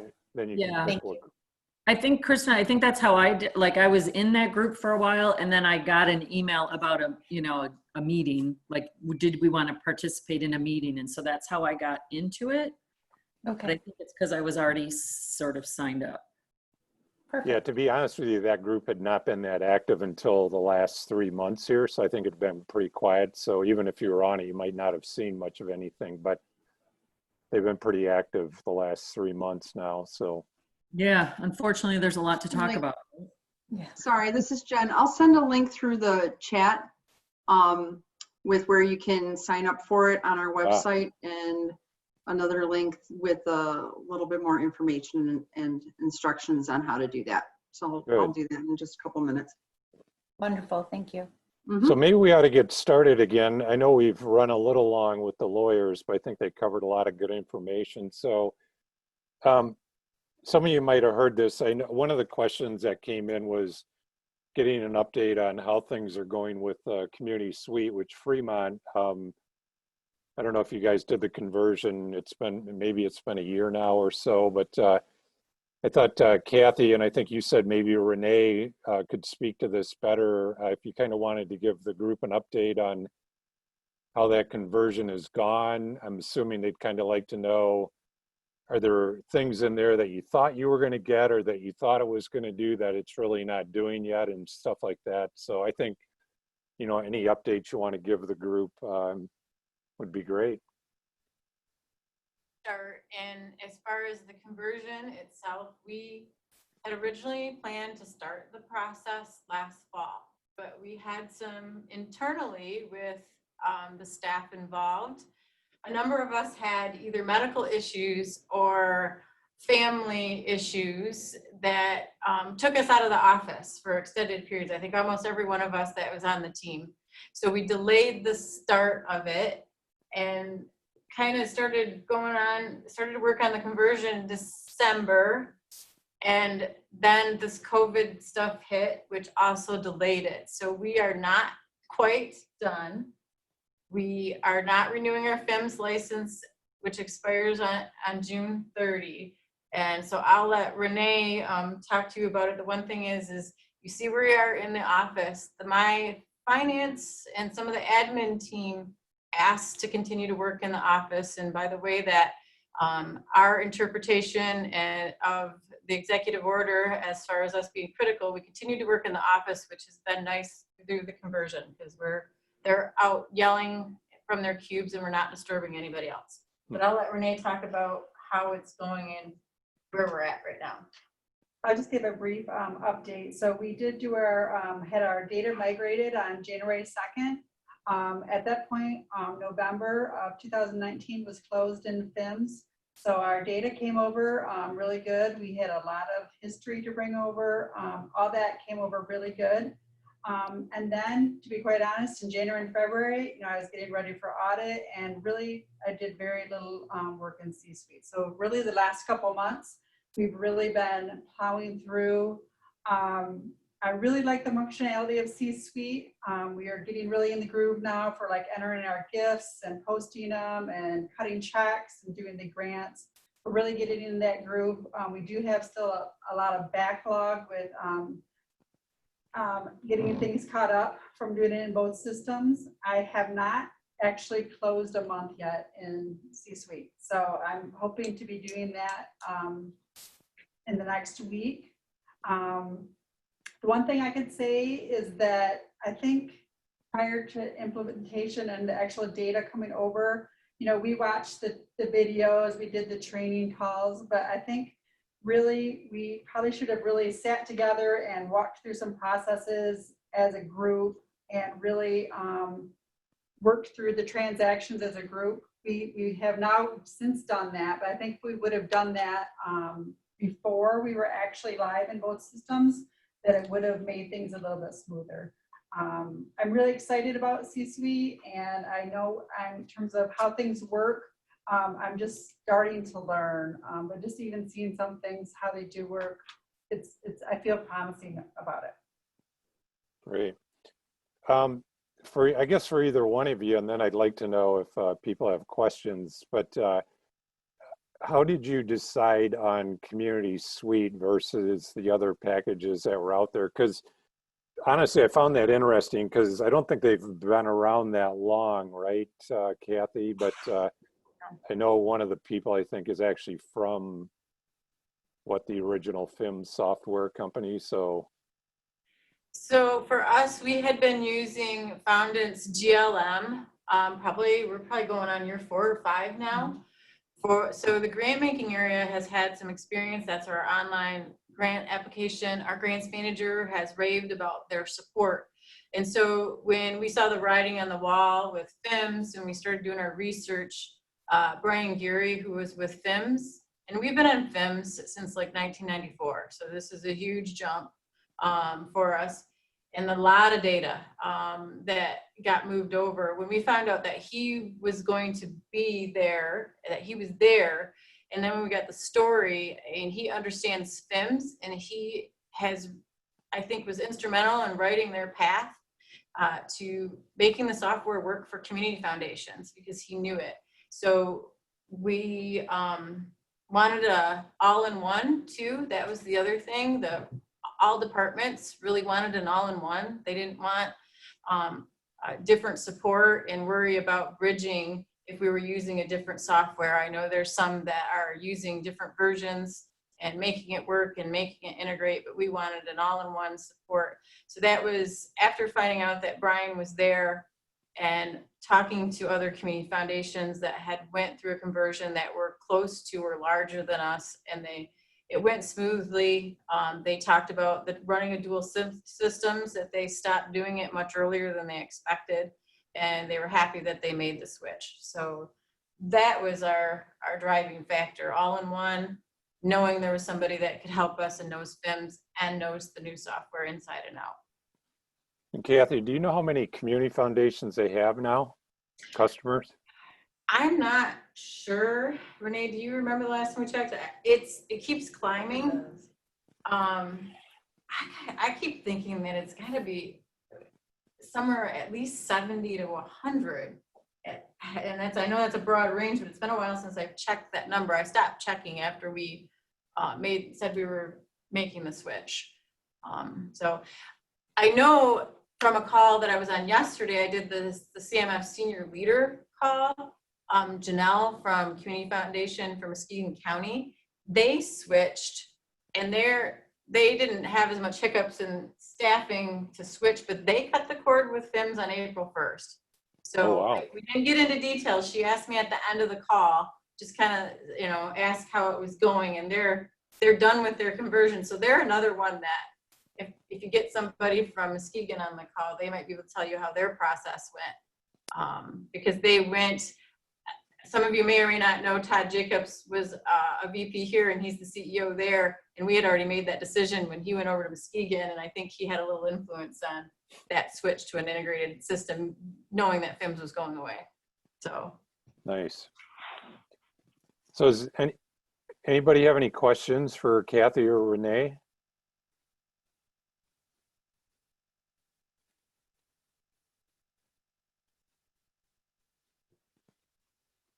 Well, great, Kathy. Just keep us posted, and maybe the next time we get together, you can give us you or Renee, another update on kind of where things stand. So I know we've actually gotten a lot of calls about people that are actually thinking about software. I mean, I think a lot of it's the FIMS users, because I don't know what the official word is on that, but I got to assume at some point that that's not going to remain in existence. So I would think that group's probably all starting to take a close look at the options that are out there. So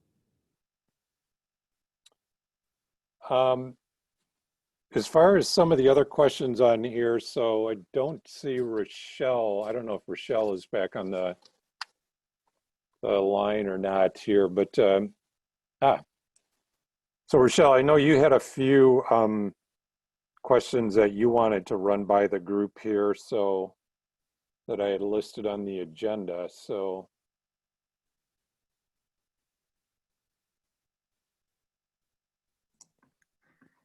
yeah, sorry, I don't have the agenda in front of me.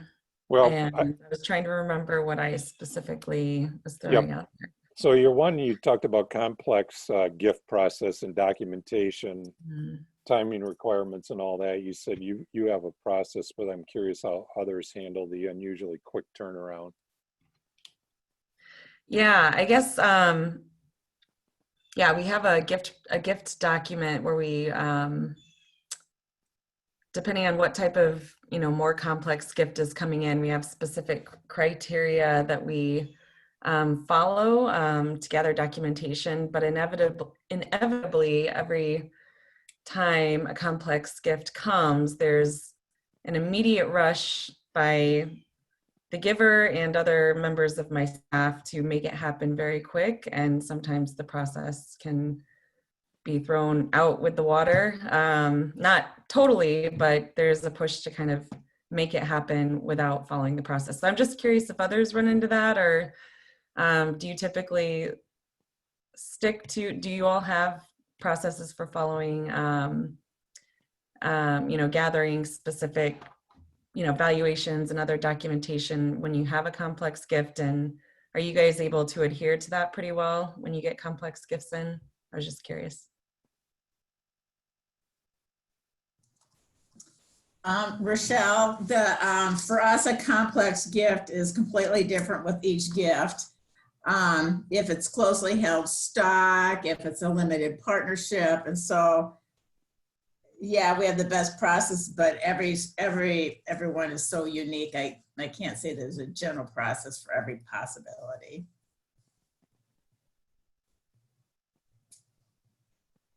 Yeah, I think the main one we get is closely held stock, but we have gotten some others, which, closely held stock has kind of been an interesting one with some of the requests that have come our way. So, yeah, for us, typically that's very easy. We work with the attorneys. This COVID, we have one that's stuck with COVID now, that's on hold, but. Yeah, we do too. Yeah. This long. Okay, well, thanks, Lynn. Rochelle, have you had a lot of unusual gifts lately? Is that partially what you're bumping up against, or? Actually, we've had quite a few closely held stock gifts. We had a very significant art gift that came right at year end. Not this past year, but the one before, and we've had a gift of land over the last few years that I've been here. And yeah, everyone's gone differently, as Lynn said. But I feel like there's always kind of this rush to,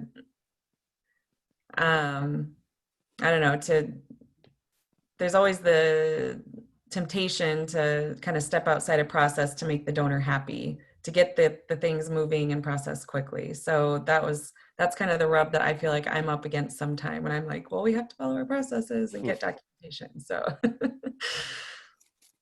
but yeah. That's what happens when you have a creative CEO. So these things happen. That is true.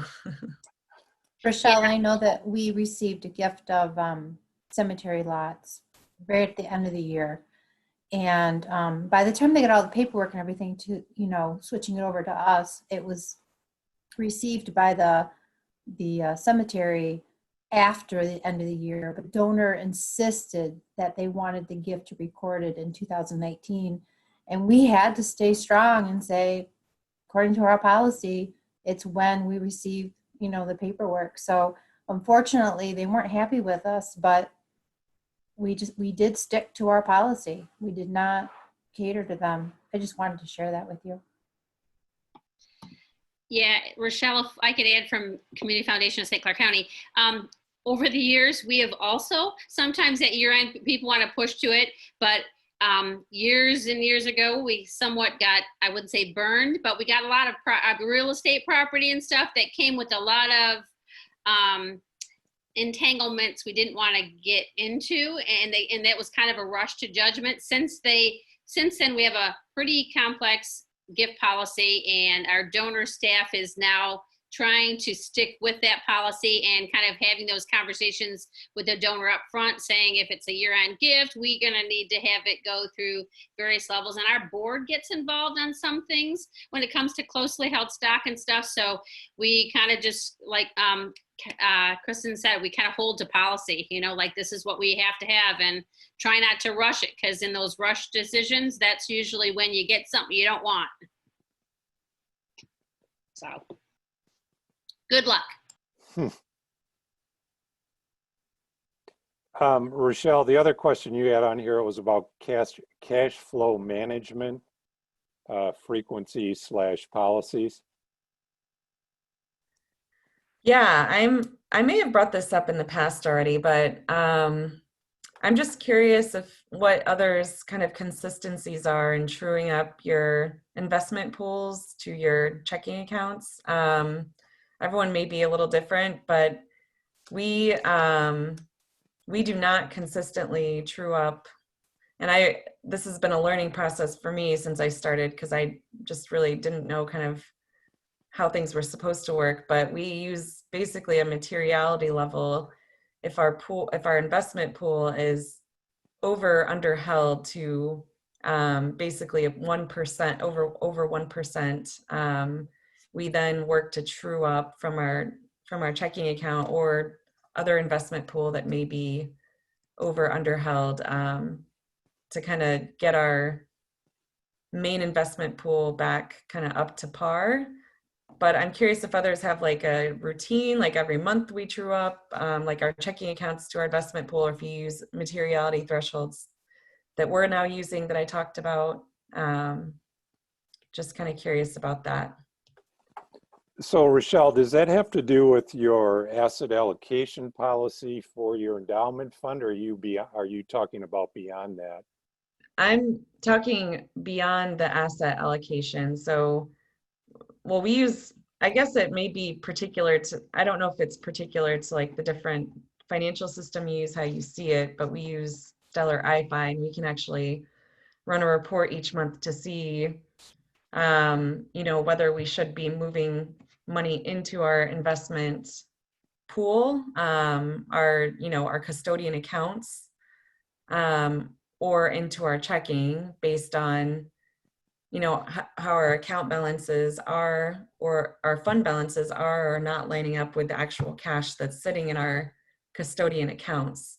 And that's where we basically use, if there's a 1% materiality variance between those two, we true them up. We don't every month consistently true them up, because our investment committee is very interested in kind of knowing what's going on, and then we'd have to do a lot more explaining why we're moving this much every month. So that's kind of why we went with the threshold path in our case.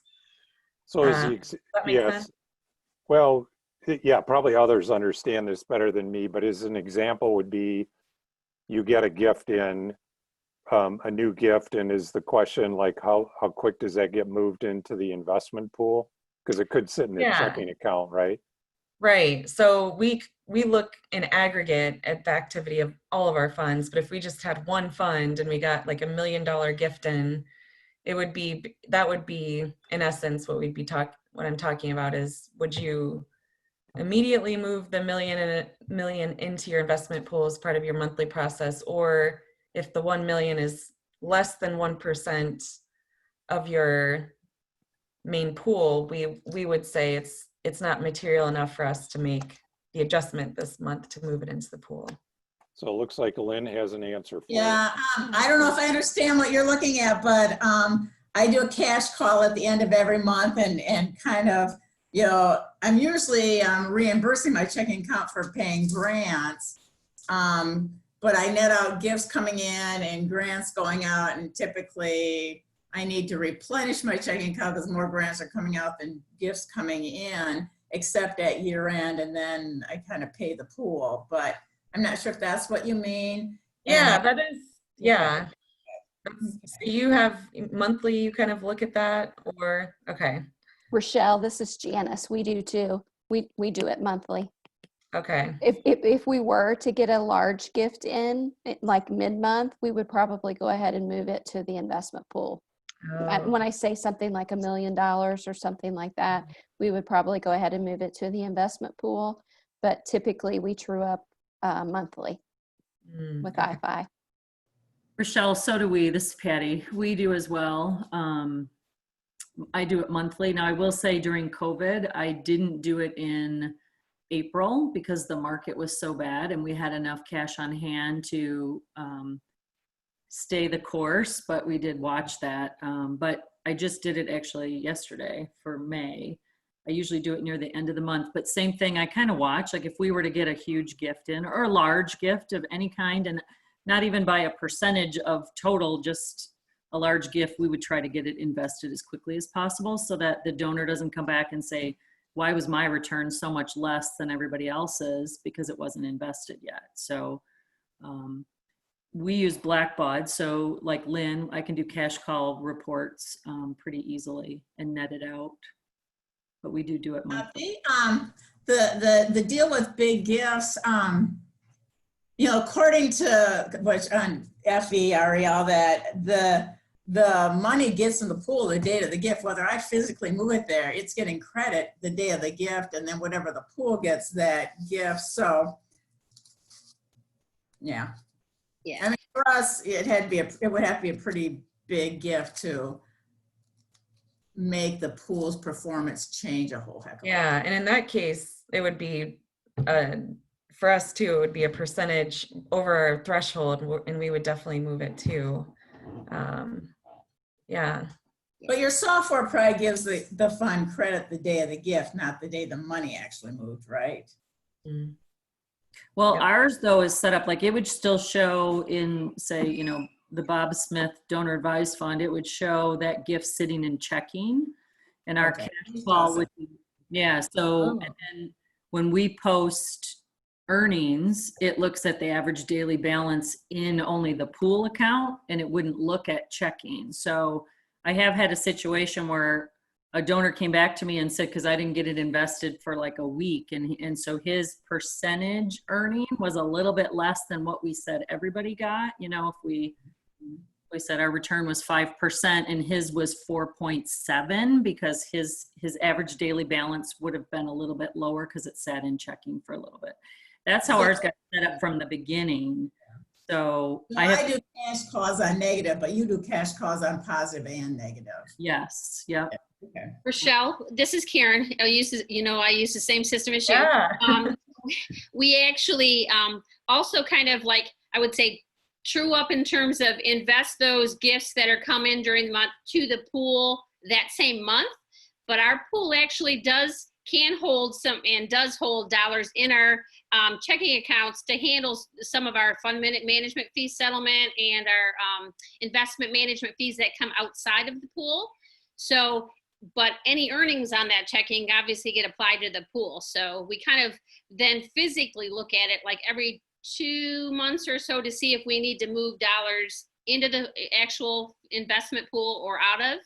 But like large gifts, if we know they're coming in that truly need to get invested across all our asset classes, they get separately dealt with. Okay. Well, that's helpful to hear. Thanks, everybody.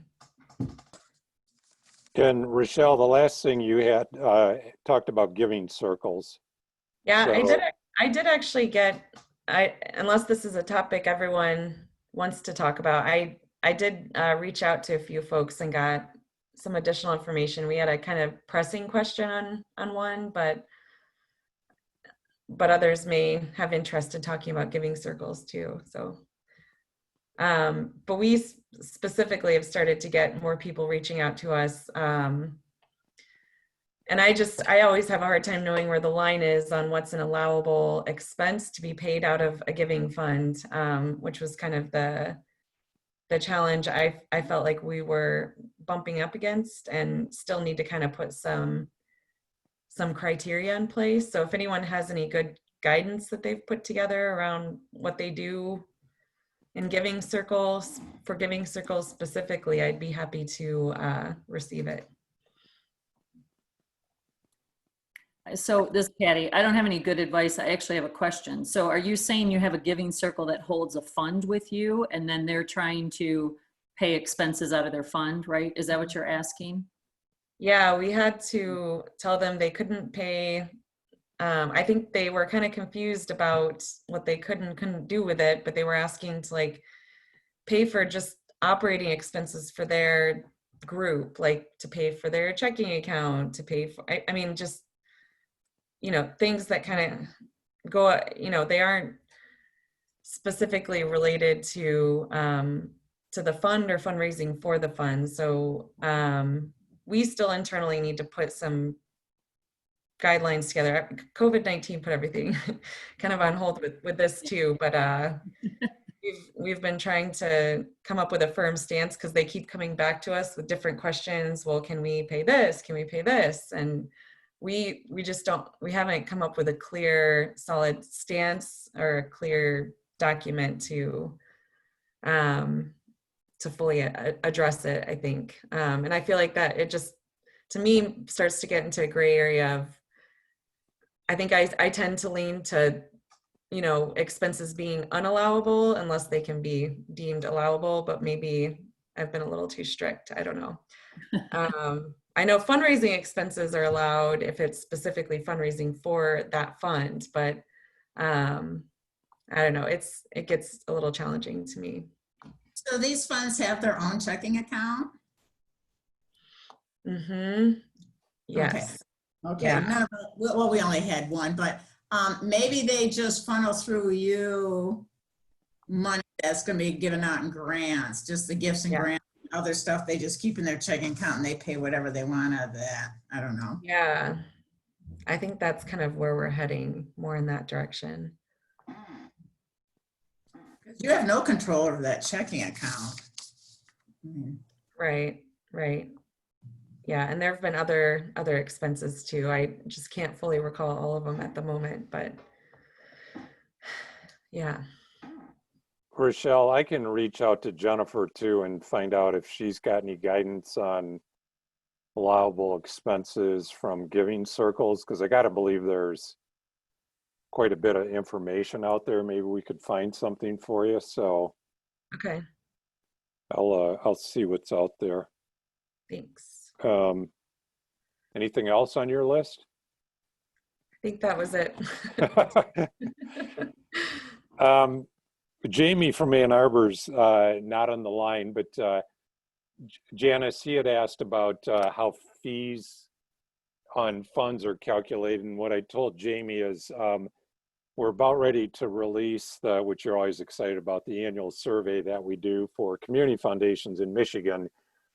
And one of the questions we're going to ask is how you calculate your fees on funds. So, some of you might recall years ago, I think it was when the market tanked in 2008, that's when people started to think about, should the fees be based on a rolling quarter and not based on like the current quarter or the current annual amount. So we're going to do an actual survey that'll tell you either people are calculating based on the current quarter, they're basing it on the 12 quarter average, or 8, or whatever the number might be. So we'll handle that during the survey. So Dave, is that survey going to also include like the time frame? Because I seem to recall the last time we talked about it, they actually, some take it like up the year, like at the beginning of the year kind of thing, whereas some of us take it monthly as we go. Yep. Okay. Yeah, we're going to try to word it so you can fill in all those options, and then we could figure out how people are actually calculating it. So yeah, that's the idea. Doris, I saw you on there. People keep shifting around on my screen, but I don't know if you're still on. Yeah, I'm here. I saw you had a question about cybersecurity insurance, which I know came up a year or two ago, but I haven't heard much about this recently. So I know you had a question. I think you're asking, do other people have cybersecurity insurance, right? Yes, yeah, I'm just wondering what other people are doing about that, if they've looked into it, if they decided they need it, what levels they think they need it at, and maybe if you know any good carriers. No one has, apparently. Actually, we did about a year ago, we went through the assessment, talked to our insurance company, and what we determined is we do not put social security numbers in our database. We do not put any pertinent information that if they did break into our database and get information that it would hurt anybody.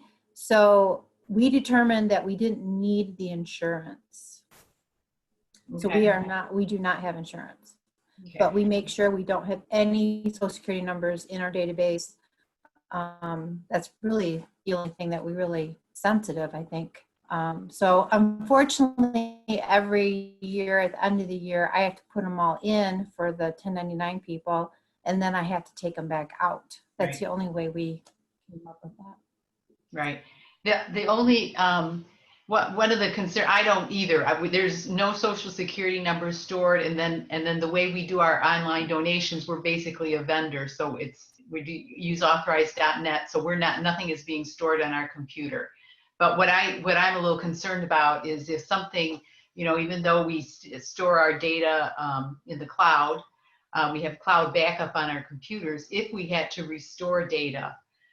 So we use Brommel Camp Community Pearl, and they charge $175 an hour. So if we ever needed to have them help us restore data, that's kind of where my concern is. And then also misdirected wire transfers, things like that, fund transfers. So that's what I was kind of looking at, where our liability is more. And I'm wondering if anybody else had thought about that, or what you were doing about that. And I think, was it last year? I think, was it Kathy said that they had KPMG come in and do a risk assessment? Was that last year? We Yeah. had KPMG do a risk assessment. That was one of the things we got a plus mark, because we do have the cyber liability, even though we don't keep SOCH numbers and our credit card processing secure. But the risk of your data being taken hostage, and if that happens, you do have to notify the public within so many hours, and if you have to have it restored, that's the cost. So we do have it. I don't remember our carrier, but I can send out who our carrier is and what our limits are on the policy. We've probably had it 3 to 4 years. So. Okay, great. Yeah, I would appreciate that. Yeah. We have we're it looking too. at that, just trying to decide. So, Brett, also, I was just going to say we have it too. I'm frankly not particularly thrilled with the way it's currently handled by our carrier. So I'm kind of looking for that. So as I find more information, I'm happy to share that too. Okay, great. Okay. Therese, this is Janice from Ann Arbor. We had an assessment last fall, and we did purchase cyber insurance based on that assessment. Okay. Jamie has all of that information. We did make quite a few changes. We also don't store anything. It's all in the cloud. We're with iFi, and we use authorize.net, so we're covered from that. But there were other things that we needed to implement. We now do dual security for all of our logins. We all use LastPass now for all of our login information, so it's secure. And if we have to share anything, we share it through LastPass. So we significantly stepped up our security based on that evaluation that we did last fall. Okay. Who did you hire someone to do that? To do your We did hire someone to do that, and I don't recall off the top of my head who it was, but Jamie Hunter, our CFO, handled all of that with our IT person, and he'll be able to tell you who he is. Okay, yeah. Oh, yeah, Doris, I'm a little slow on the trigger here. So there is a firm that is doing cybersecurity audits for Community Foundation, which, Lynn, I think it came through Ann at your Community Foundation, and there are dollars available depending on your asset level from CMF to help subsidize that. And so we actually had the Community Foundation committee call yesterday, and I was talking to Andrea and said we should get out the notices again about all the grants that are available, because there's technology grants and all that stuff. So we'll send that to the field shortly. But I don't know, Lynn, if you want to talk about that. Yeah, open system technologies. Yeah, we use them every year. We either have cyber insurance or are looking at, because I know it's in the budget, but that's Kevin and Ann. I'm not part of that process at all. So I know we've talked about for many years, and Ann and the technology committee felt we had enough safeguards in place, but I think now that's changed. That we already are going to get it this next year. Doris, I just heard from Jamie that OST is who did our evaluation. Yeah, Dave, is it Open Systems Technology or Open Sources? Sure, I believe Something you. like that. Open system technology. Okay, thank you. System, did you say? System? Open system technology. Yeah, Doris, Bill will have that information at our office here, so you can reach out to him, because he can talk to you about that whole process. So yeah, that's actually worthwhile at least to go through that to figure out where you might have potential security flaws. I mean, that's not going to deal with the cybersecurity, but it seems like that's the first step. Okay. And like I said, I think at your asset level, there's got to be some subsidy available. So, and we've only had one community foundation apply for that so far. So maybe once we send out the reminder, we'll get some more requests again. Okay. That sounds good. Okay. This is Kathy. We used OST for the last few audits for our IT security. We've been pretty happy with them. But the other thing that they do provide, it's outside of the audit, but they will do training on cybersecurity for your staff. Sometimes having somebody else tell them what they should and should not do is helpful because that's your first line of defense. So we've been pretty happy with the training that they've done. But they also will do penetration, the testing, like the phishing emails to see who will bite and give you a report so you can work with your staff individually too. Okay. Okay.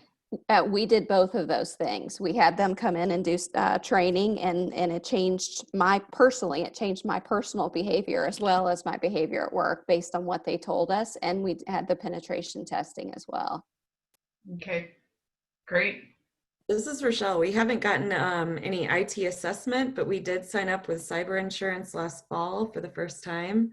We were kind of doing a general look at where insurance coverage gaps were, and this was for sure, I think, one of the biggest ones. And we use Travelers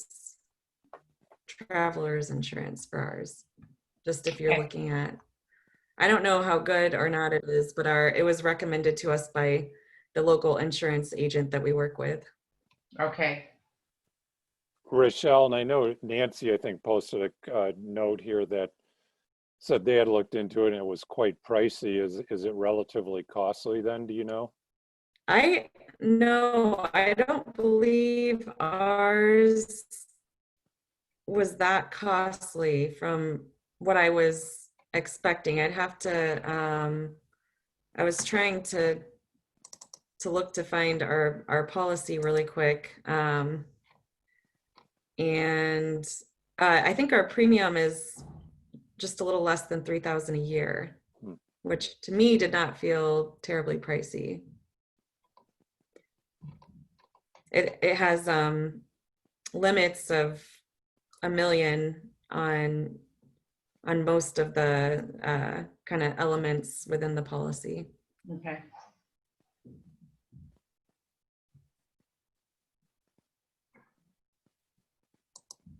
I see, Lori, you're still on. So I noticed you had sent in I think you wanted to talk about alternative investments a little bit with this group, or maybe get some feedback from them.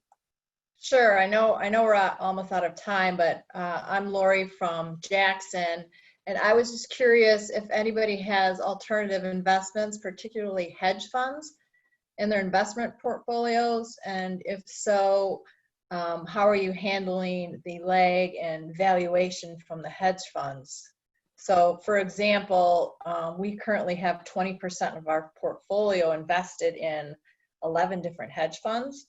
So come March 31st, when I did the investment valuation, the hedge funds were reported as of February 28th, and obviously there was a huge difference in their valuation. So when I reported performance in the investment valuation to the finance committee, I just didn't feel it was really that accurate. So I just wondered if anybody else is having concerns with hedge funds and the lag in reporting, and if so, are they doing anything as far as going back and readjusting anything? Yeah, we have a lot in them too. I wait for the paper product. Our consultant actually does some estimates on what the performance is, and that's what gets reported out. But as far as the pool goes, I use hard copies, and I have a manager who hasn't sent me anything since September. So it's very frustrating, especially at year end when you're trying to close your books and you're waiting for these statements. So is that what you do then, is just wait until you have the current valuation? I do. I take whatever the last valuation have. If there's any calls or distributions, I add or take those away. But as far as performance, I leave it as is. Okay. We do the same Alright. thing. Yeah, Lori, we do the same thing. We don't have hedge funds, but we have alternatives. We do what Lynn has said. We kind of factor in the capital calls and distributions. But at year end, we're calendar year. I do try to do some kind of estimates based on what the year has been. But the auditors then relook at the actual that they get when they finalize our report and see if there's any changes. So I try to minimize that so any changes aren't going to be reportable. But it is what it is. Yeah, we always get a management letter on it. Just because they get the data like 3 months after they audit, and there's no way I'm gonna keep my books open that long. Okay, all right, thank you, I appreciate that.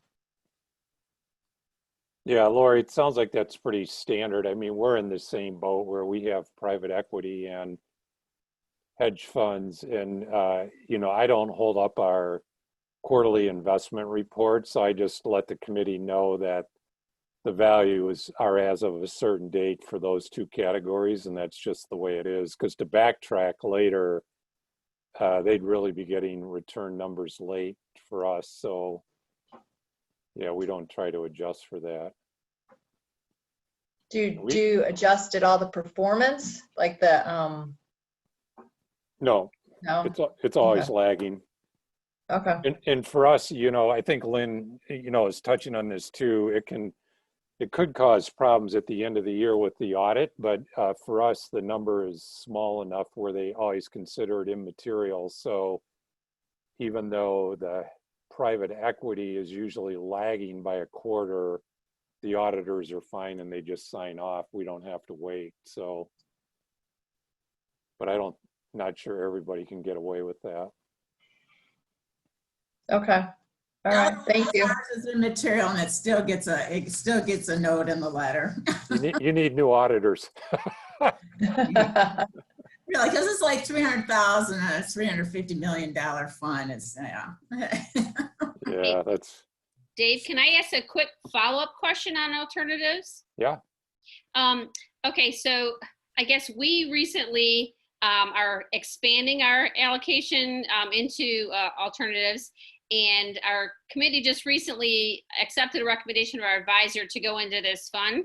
And now I've kind of somewhat put the brakes on or caution, and we may have the committee relook at it, just because when the subscription agreements came, there's some things in there that didn't shed a light. But one of them, I guess what I wanted to get a feel for from this group is this manager, the fund is completely structured and not registered with any U.S. Securities Act or anything. It's fully held in Ireland, and they are making some assurances in the and statements in the subscription agreements that say that we think that this is but that it's not going to be taxable under U.S.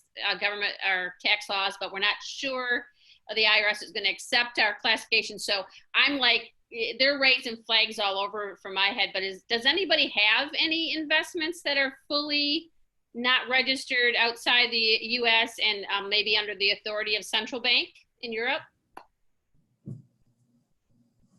Well, we have investments like the Caymans and things like that. A lot of K1s, UBIT issues. It's not fun. Well, and that's what some of our other hedge funds years ago were had Cayman Island stuff, but they were still somewhat registered in the U.S. and we still had all that stuff. But like this one, I don't know, I'm seeing some things that we didn't even see before. So I want the committee to make sure that they're aware that it could be cause UBIT issues and all things that should be part of the investment consideration. But, okay, thank you. So does anybody have any other topics they want to cover with the group today?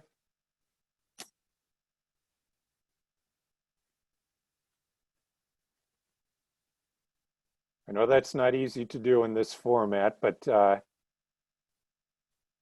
know we've actually run past our time. So if not, really, I just need to thank everybody for joining today's call. I know this is a totally different way to do this meeting that we normally do face-to-face. So I appreciate everybody hanging in there for this long. And, you know, just as we said before, when we had legal counsel on, if there's questions that come up from those presentations that happened earlier, definitely drop me an email and I can reach out directly to them. And just on a couple of these topics we talked about at the end, I have a couple things to follow up with people, so I'll send that out to the full group. So again, I want to thank everybody for participating today. I hope you all stay healthy and your family does, and hopefully you get to enjoy the summer, which is just starting here in Grand Haven. So Yeah.